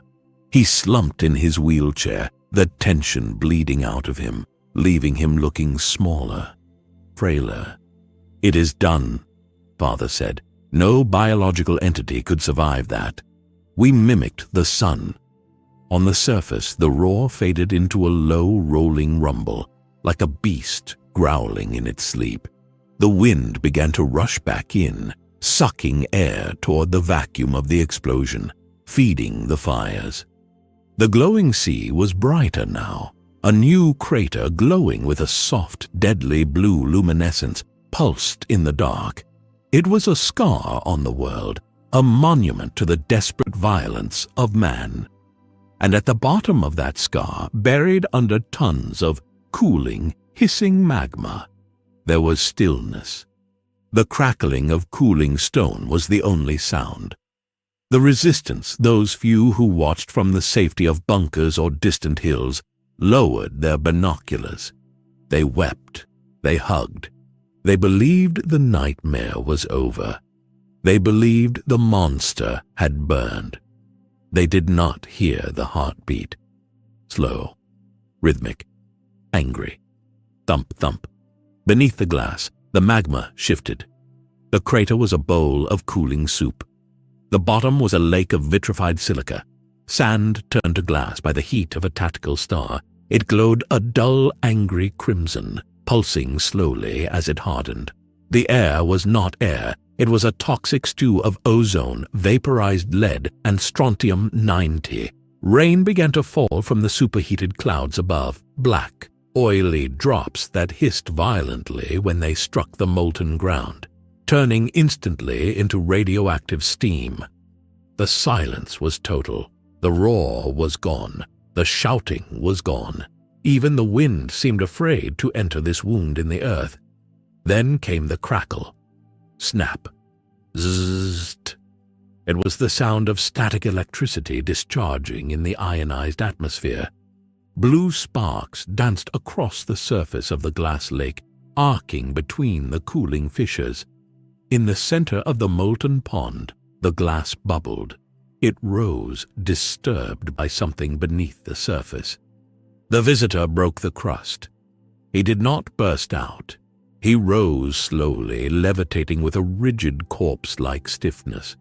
The molten glass slid off his shoulders like honey, dripping back into the pool with heavy, viscous plops. He hovered 10 feet above the heat. His uniform was gone. The pristine white fabric, the symbol of the Viltrumite Empire, had been atomized. All that remained were the scorched remnants of his boots and the gold bands at his wrists, which were blackened and warped. His body was naked, and it was perfect. The nuclear fire had scrubbed him clean. There was no gore from the Super Mutants, no dust from the Wasteland, just tan, unblemished skin that gleamed with a faint, residual iridescence. The radiation that would have liquidated a human's DNA in nanoseconds washed over him like a tepid bath. He absorbed the energy, his cells drinking the gamma rays, feeding on the hostility of the atom. He opened his eyes. They were not blue anymore. They were red, brighter than the glowing glass beneath him. The capillaries had burst, not from damage, but from the sheer internal pressure of his rage. He looked at his hands. He turned them over, inspecting the palms. He flexed his fingers. Snap! The static electricity jumped from his knuckles, a jagged blue line that illuminated his face in a strobe light flash. Pathetic, he whispered. The word died in the heavy air. He reached up and touched his face. His mustache was intact. His hair was still perfectly coiffed, held in place by its own tensile strength. The bomb had failed to remove even a single follicle. He looked up at the rim of the crater, a mile away and 1,000 feet up. He understood now. It wasn't a battle. It was never a battle. It was an insult. They didn't want to fight him. They didn't want to debate him. They wanted to erase him. They hated order so much that they were willing to burn their own home just to keep him from tidying it up. They preferred the rot. They preferred the cancer. He felt the static building on his skin. It crawled over his trapezius muscles, a sensation like thousands of ants marching. The air around him began to warp, the ionization creating a halo of distortion. He had come here as a conqueror, a ruler, a father figure to a wayward species. He had offered them the schedule. He had offered them purpose. "I gave you a chance," he said to the empty smoke. He clenched his fists. The air pressure in the crater dropped. The black rain stopped falling. The droplets hovered in mid-air, suspended by the rising gravitational field of his anger. "I tried to be benevolent," he continued, his voice dropping an octave, becoming a vibration that rattled the cooling glass. "I tried to be patient." He looked at the horizon, through the walls of the crater, with his X-ray vision. He saw the bunkers miles away. He saw the huddled heat signatures of the survivors, the leaders who thought they had won. He saw their hearts beating fast, celebrating their suicide pact. The visitor's face lost its boredom. It lost its disdain. It settled into something far worse, determination. He was no longer the visitor. He was the exterminator. "You are not pets," he decided. "You are not slaves." He tilted his head back, the red glow of his eyes carving twin trails of light through the gloom. "You are an infection." The crackle of static reached a crescendo. Zzz, crack. A bolt of lightning, generated solely by his bioelectric field, struck the ground, shattering the glass lake into a million razor-sharp shards. He didn't launch himself with a boom this time. He simply accelerated. He moved upward, not toward the sky, but toward the rim. He moved with the silence of a shark in deep water. The black rain resumed falling, filling the empty space where a god had stood a moment before. He broke through the smoke layer and hovered over the wasteland. The view was panoramic devastation. He saw the glowing ruins of Boston to the east. He saw the Institute deep below the earth. He checked his wrist computer. It was melted, fused to his skin. Useless. He ripped it off and let it fall. "No more schedules," he said. He flew toward the settlement from Act 1. He didn't fly high. He flew low, skimming the treetops, his wake stripping the bark from the dead oaks. He wasn't going to rule them anymore. He was going to finish what the bomb started. The static faded from the crater, leaving only the sound of the glass cooling. Tink, tink, tink. The sound of a world breaking apart piece by piece.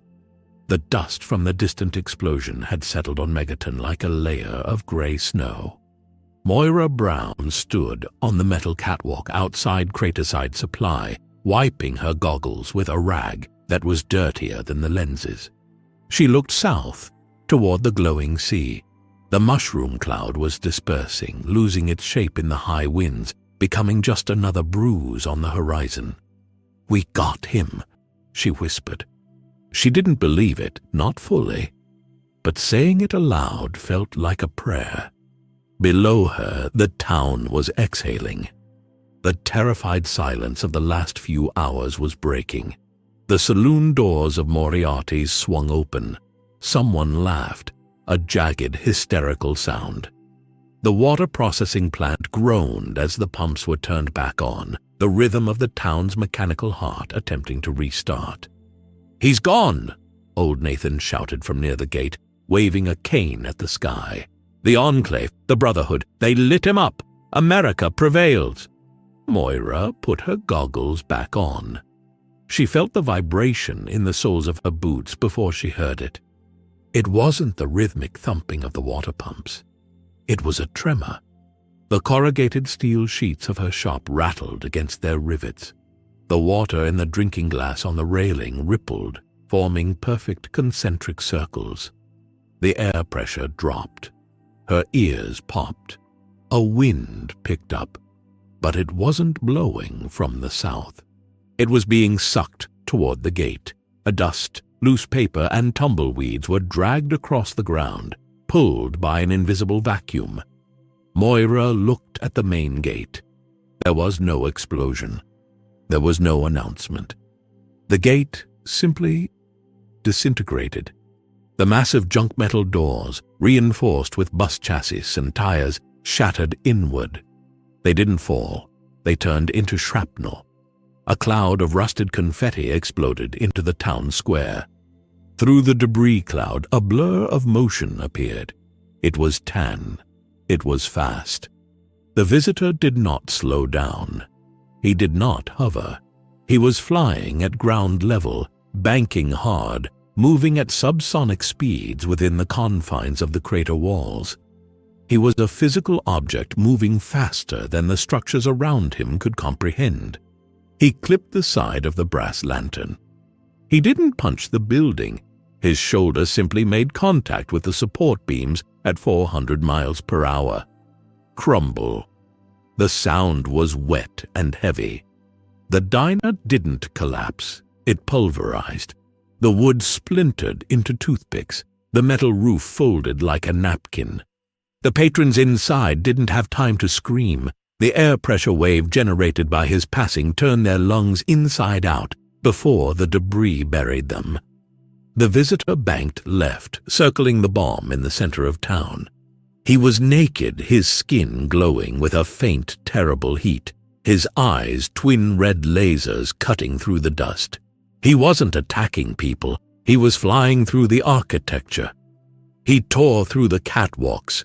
The steel grating screamed as it was ripped from the walls, sending people tumbling into the void.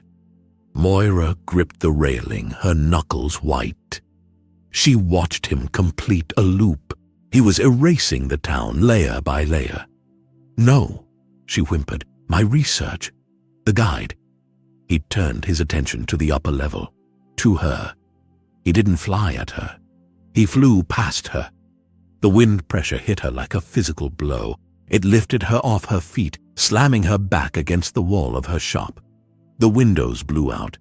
Her merchandise, the antique toasters, the ammo boxes, the carefully written manuscript of the Wasteland survival guide, was sucked out into the vortex of his wake. She slid down the wall, gasping for air that wasn't there. Below, the screaming started, then stopped abruptly. Scree thump. Help McCrunch. The sounds were being cut short, not by silence but by the physical removal of the throat, or the head, or the chest. The visitor was moving so fast he was invisible now.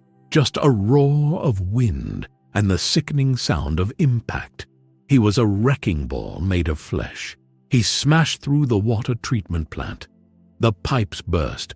Water sprayed into the air, mixing with the dust to form a choking gray mud. He flew through the common house. The walls exploded outward. The roof collapsed, burying the sleepers in tons of scrap metal. Then he stopped. The cessation of movement was as violent as the motion itself. 1 second, the air was a hurricane. The next, it was dead still. He hovered in the center of the devastation directly above the unexploded bomb. He was covered in gray dust, which stuck to his skin like ash. He was breathing slowly, rhythmically. The town of Megaton was gone. It wasn't just ruined, it was flattened. The intricate vertical shantytown was now a level field of twisted metal and wood. The crater looked like a junkyard that had been put through a trash compactor. Moira pushed a piece of sheet metal off her legs. She was bleeding from a cut on her forehead. She looked over the edge of what remained of her balcony, now just a jagged precipice. She saw him. He was looking down at the bomb, the only thing he hadn't touched. He floated down until his bare feet touched the rusted casing of the nuke. He stood on it, the conqueror on his pedestal. A child, Lucas Sims' son, crawled out from under a piece of siding near the bomb. The boy was covered in soot, coughing, clutching a teddy bear. He looked up at the naked god standing on the weapon. The boy didn't cry. He was too deep in shock. He just stared. The visitor looked at the boy. His red eyes narrowed. There was no pity. There was no recognition. Inefficient, the visitor said. He stomped. He didn't stomp the boy. He stomped the bomb. He drove his heel into the casing of the mini-nuke. Click. The mechanism inside, dormant for 200 years, groaned. The primitive trigger, disturbed by the force of a Viltrumite heel, engaged. The visitor launched himself upward. He shot straight up, a vertical streak of tan against the gray sky. He was a mile high before the fuse completed its circuit. Boom! The sound was deeper than the previous explosions. It was a gut punch to the earth. The mushroom cloud that rose from Megaton was small, dirty, and pathetic compared to the one in the glowing sea. But for Moira, watching the white flash consume the world, it was everything. The heat hit her. The balcony vaporized. The Wasteland survival guide turned to ash in midair. And then there was nothing but the wind, howling over a glass parking lot where a town used to be. The visitor didn't look back. He was already breaking the sound barrier, heading north. Trinity Tower did not smell of dust. It smelled of wet butcher paper and copper. The wind whipped through the open cage at the top of the skyscraper, rattling the chains where human torsos, stripped of their skin, hung like curing hams. The meat bags dripped, a slow, rhythmic plip, plip, plip, pooling on the rusted metal floor. Fist, the super mutant warlord of the tower, sat on a throne made of welded car bumpers.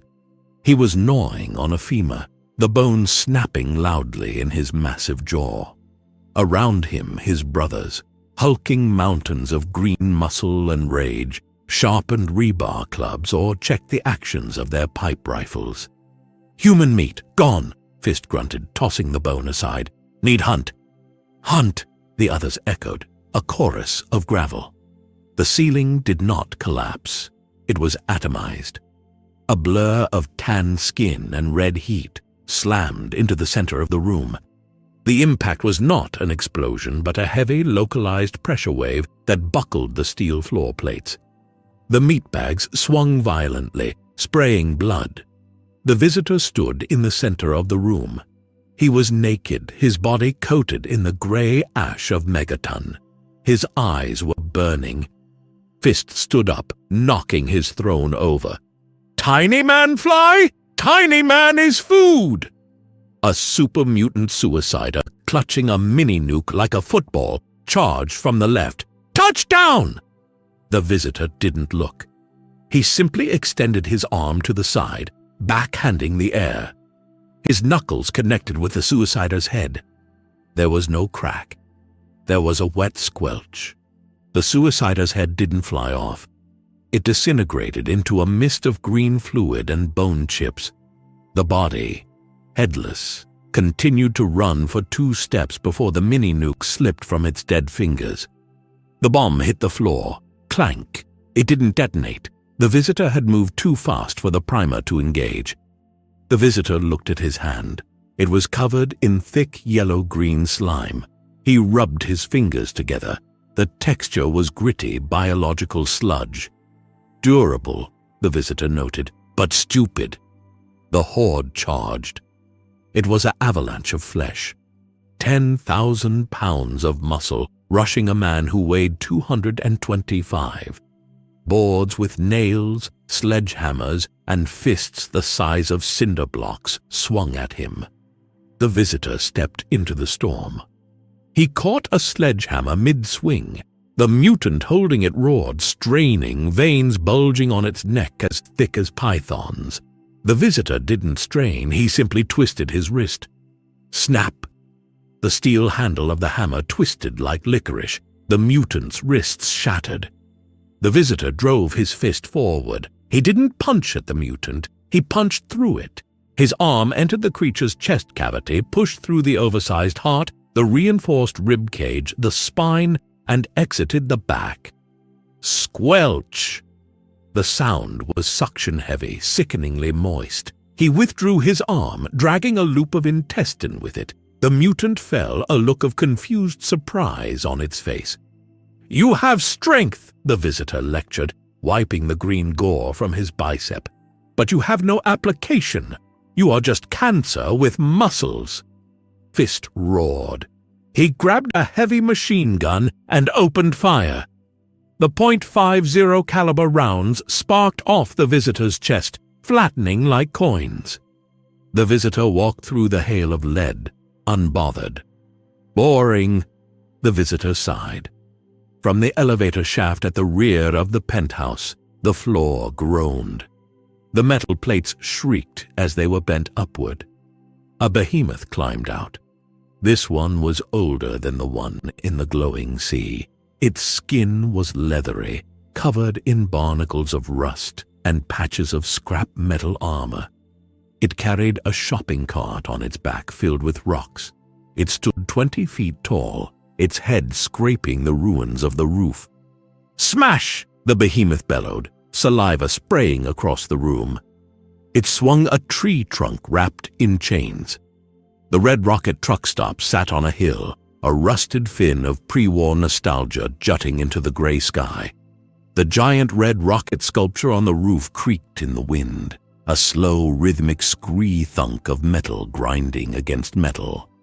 The pump station was desolate. Tumbleweeds of dry radioactive scrub brushed against the cracked pavement. The air smelled of old oil and ozone. The visitor landed on the roof of the station. He didn't crash, he touched down with a heavy, weary silence. He sat on the edge of the overhang, his legs dangling over the rusted fuel pumps below. He was a terrifying sight. Naked, his body was a canvas of violence. Layers of gray ash from Megaton were plastered to his skin by the sticky, green blood of the Super Mutants. He looked like a statue dredged from a swamp. He rested his elbows on his knees and stared at his hands. Under his fingernails, there was dried blood. He scraped at it with a thumb. It flaked off. "Pointless," he muttered. The word was snatched away by the wind. He looked out at the horizon. He could see the fires burning in the city to the east. He could see the crater of Megaton to the south. He had cleaned the board, but the stain remained. The planet itself was the stain. It was a resource drain, a ball of dirt that refused to be organized. A sound broke his brooding. Taka, taka, taka. Claws on pavement. The visitor stopped scraping his nails. He didn't turn his head. He listened. The heartbeat was small, rapid, but strong. Not a mutant. Not a machine. A dog trotted around the corner of the station. It was a German shepherd, or what passed for one in this hell. Its fur was patchy, matted with dust. It wore a red bandana around its neck that was faded to pink. It didn't have a master. It just had a territory. The dog stopped at the base of the pumps. It looked up. It saw the monster on the roof, the naked blood-soaked thing that radiated heat and danger. The dog didn't growl. It didn't run. It cocked its head to the side, ears perking up. The visitor looked down, his red eyes bored into the animal. "Go away," he said. The dog wagged its tail. Just once. A tentative thump-thump against the concrete. It trotted to the metal stairs at the back of the station and climbed up. It moved with a limp. A healed fracture in the rear left leg. Inefficient. The dog appeared on the roof. It walked toward the visitor, sniffing the air. It smelled the blood, the ozone, the death. It didn't care. In the Wasteland, everything smelled like death. It sat down 3 feet away from him. It let out a huff of breath and looked at the horizon, mimicking his pose. The visitor stared at the creature. "You are broken," the visitor said to the dog. He pointed a gore-stained finger at the dog's leg. "Your gait is asymmetrical. You are malnourished. You have parasites in your digestive tract." The dog looked at him. It whined. A high, thin sound. It wasn't a beg. It was a conversation. The visitor lowered his hand. He had conquered worlds. He had shattered civilizations. He had wrestled beasts the size of mountains. But this small, useless biology sitting next to him, unafraid. It irritated him. "Why are you not running?" the visitor asked. "I am the end of the world." The dog scooted closer. It stretched its neck out and sniffed the visitor's knee. The wet, cold nose touched the dried super mutant blood. The visitor flinched, not from pain, but from the sudden jarring contact with something soft. He looked at the dog's eyes. They were brown, warm, completely devoid of the calculation he saw in humans or the rage he saw in mutants. They were content. For a second, just one terrifying second, the visitor felt a crack in his own armor. He remembered a pet from his childhood on Viltrum before the culling, before weakness was outlawed. He reached out his hand. He hovered it over the dog's head. The dog closed its eyes and leaned in, anticipating the scratch. The whimper came again, softer this time, a sound of trust. The visitor's fingers twitched. He could crush the skull with a pinch. It would be instant. It would be mercy. This thing would starve in a week, or be eaten by mole rats. Existence here was suffering. Ending it was logic. He looked at the dog's ribs, visible through the fur. He looked at the scars on its nose. It was fighting to live, for no reason other than it wanted to be here. The visitor pulled his hand back. He stood up. The sudden movement startled the dog. It scrambled back, claws scrabbling on the metal roof. "No," the visitor said. His voice was cold again, hard. "I will not be your anchor." He looked down at the animal with disdain masked by necessity. "You will die soon," he told the dog. "To love you is a statistical error." The visitor bent his knees. The roof groaned under the pressure. He launched. Boom! The sonic boom shattered the glass in the station's windows below. The red rocket sign rattled violently, shedding flakes of rust. The dog was knocked onto its side by the wind pressure, yelping as it tumbled across the roof. The visitor was gone, a streak of tan disappearing into the upper atmosphere. Dogmeat scrambled back to his feet. He shook the dust from his coat. He trotted to the edge of the roof and looked up at the empty sky. He waited for a moment, ears twitching, listening to the fading echo of the god who was afraid to touch him. Then the dog lay down on the warm spot where the visitor had been sitting, curled his tail over his nose, and went to sleep. The wind howled through the pumps, lonely and hollow. The visitor didn't dodge. He caught the tree trunk. The wood exploded into splinters against his palm, but the momentum stopped dead. The behemoth blinked, its tiny brain stalling. "Finally," the visitor said, "a weapon." He flew upward, grabbing the behemoth by its massive tusk-like lower teeth. The creature screamed, a deep, resonant bass note that shook the tower. The visitor spun. He used his flight to generate torque. He lifted the 15-ton monster off its feet. He spun faster and faster. The behemoth became a blur, a living flail. The visitor descended into the remaining pack of mutants. He swung the behemoth. Thud. The body of the giant slammed into 3 super mutants. They didn't just break, they burst. They were smeared across the walls like insects on a windshield. The sound was a heavy, meaty clap, followed by the rain of green chunks. The visitor spun again. The behemoth's legs smashed through the support pillars of the roof. Concrete rained down. He swung again. Crunch! He used the behemoth to sweep the floor. Fist tried to run, but the giant's back collided with him. Fist was crushed instantly. His body flattened into a green paste against the elevator doors. The visitor stopped spinning. He hovered in the center of the room, holding the behemoth. The giant was dead. The G-forces had snapped its neck and liquefied its organs. It hung limp in his grip, tongue lolling out. The room was painted green. The smell was overpowering. Ammonia, iron, and feces. The visitor looked at the carnage. It wasn't a fight. It was a janitorial duty. He looked at the dead behemoth in his hand. He felt the weight of it. It was heavy, yes, but it was useless weight. "Waste," he muttered. He flew to the edge of the open tower. He tossed the behemoth over the side. He watched it fall. It tumbled silently for a long time before hitting the street below with a distant, insignificant thump. The visitor stood on the edge of the precipice, the wind drying the green blood on his skin. He looked out at the city. He looked for something that moved with purpose, something that built, something that deserved to exist. He saw only ruins. He wiped his face. The gore smeared, turning his tan skin a sickly olive. "Next," he said to the wind. The roar of the atmosphere fell away, stripped from his ears by the thinning air. One moment. There was the rush of wind, the friction of oxygen molecules screaming against his skin. The next, there was only the absolute silence of the void.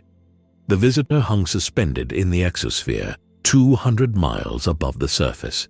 Here, the sky was not blue nor gray, nor the sickly yellow of the wasteland storms. It was a profound, suffocating black, dusted with the cold indifference of distant stars. He stopped his ascent. He floated, his body rotating slowly in the zero gravity. The blood of the super mutants, still clinging to his chest and thighs, began to boil in the vacuum, then instantly sublimated, freezing into microscopic red crystals. He brushed his arm, and a cloud of frozen gore drifted away from him, turning into a glittering, macabre nebula that sparkled in the harsh sunlight. He looked down. From this height, the earth usually looked like a marble, blue, white, swirling with the chaotic beauty of weather systems. This Earth looked like a bruise. The visitor narrowed his eyes, activating the telescopic focus of his vision. He scanned the curvature of the horizon. He needed to see the scope of the asset. He needed to calculate the value of the acquisition. He drifted eastward, propelling himself with a thought. He moved at orbital velocity, crossing continents in minutes. He looked at the American Midwest. It was a dust bowl. A vast brown scar stretching from the Rockies to the Mississippi. The great rivers were black ribbons of sludge, choked with silt and runoff. There were no lights, no grids, just the faint dying embers of campfires where tribes of savages huddled in the dark. He crossed the Atlantic. The ocean was not the deep, rich blue of a healthy biosphere. It was a murky algal green, stained with oil slicks that were decades old and miles wide. He saw the remains of flotillas, rusty ships drifting aimlessly, manned by corpses. He reached Europe. It was worse. The cities were not just ruined. They were melted. Craters the size of small countries pockmarked the landscape.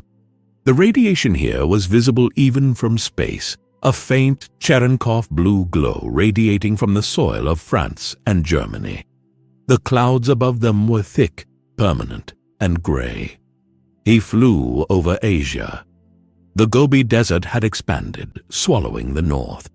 The Great Wall was a line of rubble. The night side of the planet approached, and that was the most damning evidence of all. On a civilized world, the night side sparkles. It is a web of electricity, a testament to industry and order. On this world, the night side was dead. A few flickers of light.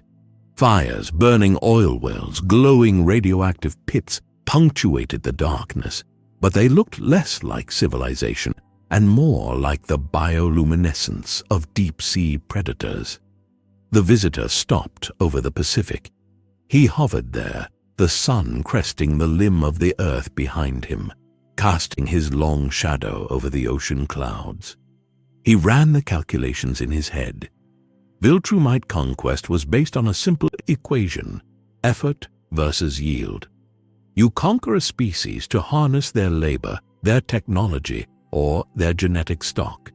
You integrate them into the empire to expand the fleet. He looked at the hands that had crushed the behemoth. This species had no technology worth taking. They were scavenging their great-grandfather's garbage. Their labor was inefficient. They were sickly, malnourished, and dying of cellular decay. Their genetic stock was corrupted. Radiation had unzipped their DNA. Even the pure humans were weak, their bones brittle from generations of poor gravity and diet. "Trash," he whispered to the vacuum. The sound didn't travel, but the vibration hummed in his own jaw. If he called the Empire, if he signaled the Grand Regent, what would he present to them? A ball of dirt? A resource sink? It would take 500 years just to scrub the atmosphere. It would take another 1,000 to breed the defects out of the population. It was a renovation project that would cost more energy than the planet could ever produce. He felt a coldness that had nothing to do with space. It was the realization of wasted time. He had spent days here. He had killed their leaders. He had tried to impose the schedule. He had tried to teach a corpse how to march. It is not a conquest, he realized, his eyes tracing the gray swirl of a radioactive hurricane forming off the coast of Japan. It is a graveyard. He felt insulted. The universe had played a joke on him. It had thrown him onto a world that had already committed suicide, just to see if he would try to save it. He looked at his wrist, instinctively checking for the computer that was no longer there. He didn't need the machine to know the verdict. Status: uninhabitable. Value: null. Action: abandon. But he couldn't just leave. Not yet. He remembered the Institute. He remembered the arrogant voice of the father hiding underground. He remembered the Brotherhood's blimp. They still had hope. They still believed that if they just scavenged enough toasters, they could rebuild the stars. They believed they were special. He couldn't leave them with that delusion. If he left them alive, they would tell stories about the time they survived the visitor. They would think they had driven him away. They would turn his pity into a victory. His jaw tightened. The veins in his neck bulged against the vacuum pressure. No, he would not be a myth of their resilience. He would be the author of their final chapter. He looked back toward the North American landmass, visible now as the world turned beneath him. He saw the faint signal of the Commonwealth. There was one loose end. The science, the knowledge, the last repository of the data that had built the bombs. He rotated his body, aiming his head toward the surface. He pulled his arms tight to his sides. Gravity grabbed him. He didn't fight it. He added his own thrust to it. He began to fall. The silence of space was broken by the first whisper of the upper atmosphere. Hiss, then rush, then roar. He became a meteor. The air in front of him compressed and ignited, turning into a cone of plasma hot enough to melt steel. He didn't care. He burned through the sky, a streak of judgment descending on a world that had failed the inspection. He wasn't going back to rule. He was going back to turn off the lights. The Institute was breathing. That was how Father always thought of it. The low rhythmic thrum of the ventilation systems, the soft beep of the terminals, the hydraulic hiss of the sliding doors. It was a respiratory system. It was the only living thing left in a world of corpses. Father sat in his quarters, watching the synthetic gorillas groom each other behind the glass. He dabbed his mouth with a handkerchief. The spot of blood was larger today, darker. Seismic sensors are quiet, X-688 reported, standing by the door like a statue carved from obsidian. Surface radiation levels are normalizing around the crater. The target is neutralized. Father nodded slowly. Hubris, he whispered. He flew too close to the sun. The floor jumped. It wasn't a vibration. It was a kick. The neatly arranged books on Father's shelf were thrown across the room. The glass wall of the gorilla enclosure cracked with a sound like a gunshot. "Report!" Father gasped, clutching the arms of his wheelchair. "Structural breach!" X-688 shouted, his monotone cracking. "Sector 1, the atrium. Something just came through the ceiling." "Through the elevator shaft?" "No, sir, through the earth." Father spun his chair around and wheeled himself out into the main concourse. The atrium, the jewel of the Institute, was gone. In its place was a column of destruction that reached all the way to the surface. Sunlight, dirty, radioactive sunlight, was spilling into the underground sanctuary for the first time in 2 centuries.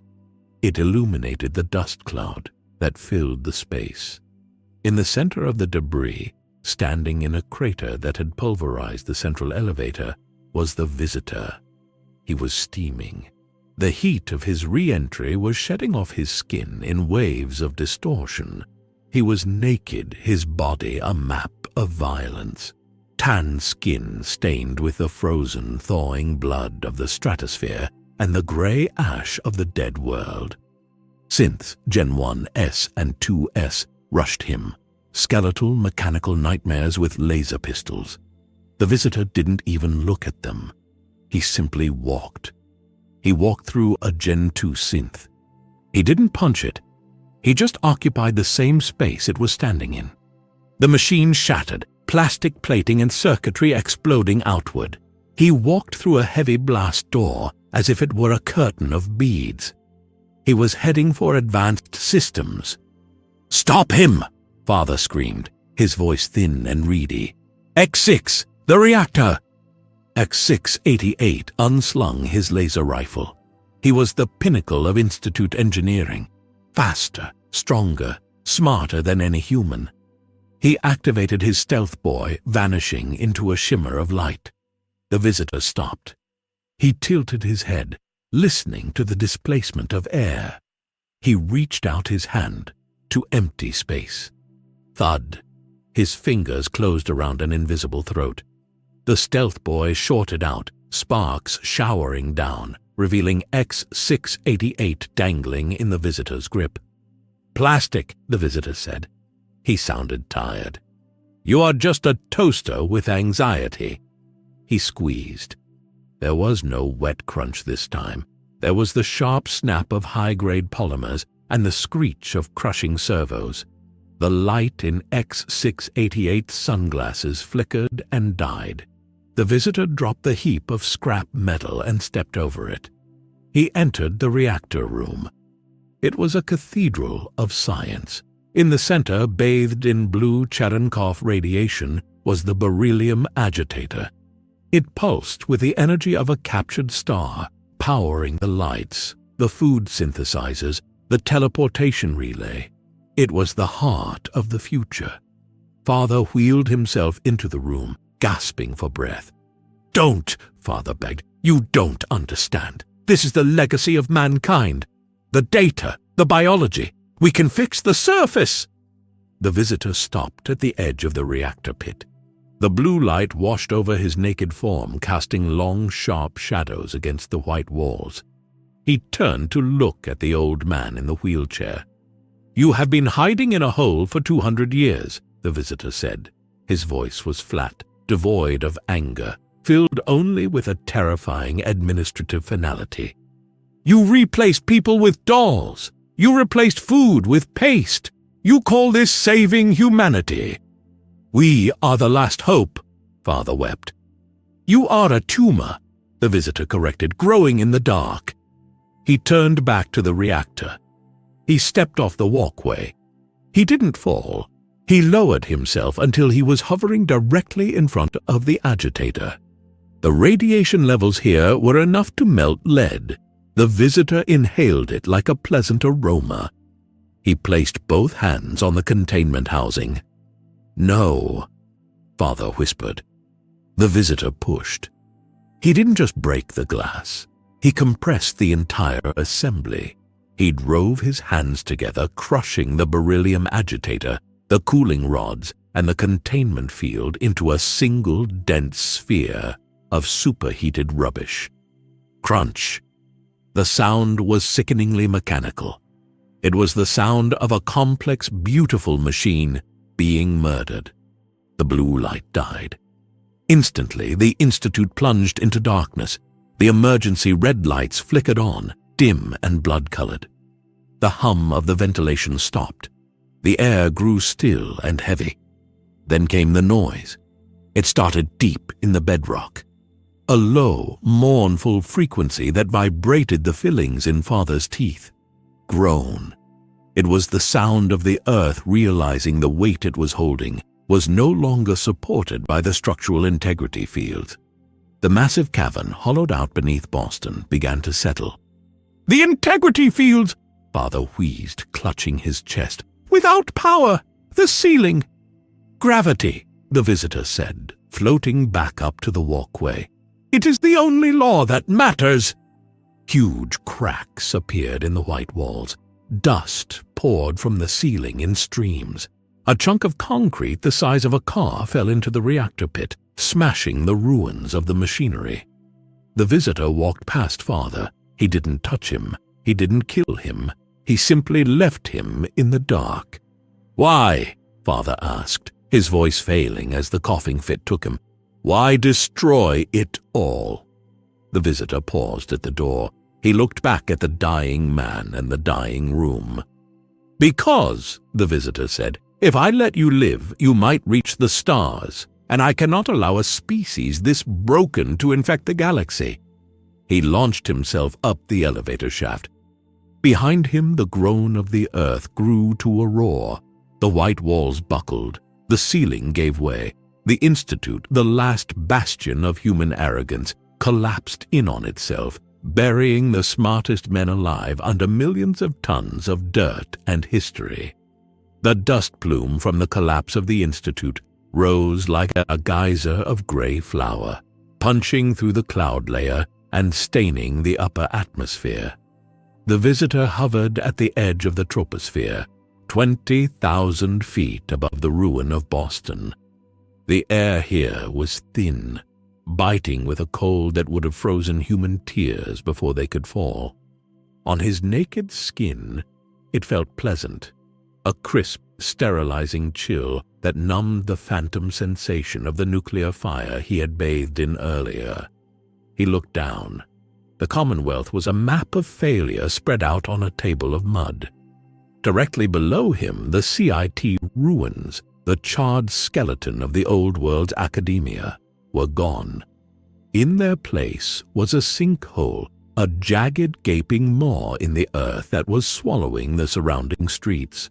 Buildings that had stood for 2 centuries groaned and tipped, sliding into the abyss where the Institute used to breathe. The Charles River, choked with silt and debris, poured into the crater, a waterfall of toxic sludge cascading into the dark. The visitor watched the water rush in. He watched the steam rise as the river hit the superheated remains of the reactor deep underground. It was a simple thermodynamic reaction, cause and effect. He drifted higher. The horizon expanded, curving gently, revealing the extent of the rot. To the south, the glowing scar of the glowing sea pulsed with its sickly, iridescent rhythm. To the west, the infinite brown scrubland where the Brotherhood's airship had crashed was a smear of black soot. His eyes locked onto the last flicker of organized light. Diamond City, the great green jewel. From this height, it was just a stadium filled with trash. He could see the stadium lights buzzing, powered by scavenged fusion cores that were running on fumes. He could see the tiny panicked movements of the citizens inside. They were running around the bases, boarding up the gates, pointing weapons at the sky. They had felt the earthquake. They knew something had broken the world again. The visitor raised a hand. He extended 2 fingers. He could end it. A single descent at Mach 50 directly into home plate. The kinetic impact would vaporize the wall, collapse the stands, and silence the noise forever. It would be clean. It would be thorough. He held the pose for a long beat. The wind whipped his dark hair, the only movement in his statue-like suspension. Then he lowered his hand. "Why bother?" he whispered. The words were snatched away by the jet stream. Destroying them implied they were a threat. Destroying them implied they mattered. If he wiped them out, he was acknowledging their existence. He watched as the sun began to dip below the ragged horizon. The light failed. The shadows stretched out, long and hungry, swallowing the ruins of skyscrapers and highway overpasses. One by one, the lights in Diamond City flickered. Maybe a reactor failed. Maybe the panic caused a surge. Or maybe they just gave up. The stadium went dark.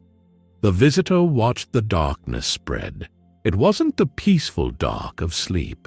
It was the suffocating dark of a tomb. He saw a lone vertibird, perhaps a remnant of the Enclave, or a fleeing gunner crew, skirting the edge of the storm clouds to the north. It was struggling against the turbulence, its rotors chopping desperately at the air. The visitor turned his back on it. He didn't chase it. He didn't shoot it down. He simply ceased to perceive it. He looked up at the darkening violet of the zenith. The stars were beginning to puncture the veil. They were cold, distant, and perfect. They were the empire. They were home. This world below him, this ball of mud and cancer, it wasn't worth the ammunition it would take to execute it. It was already dead. It just hadn't stopped twitching yet. Rot. he commanded the planet.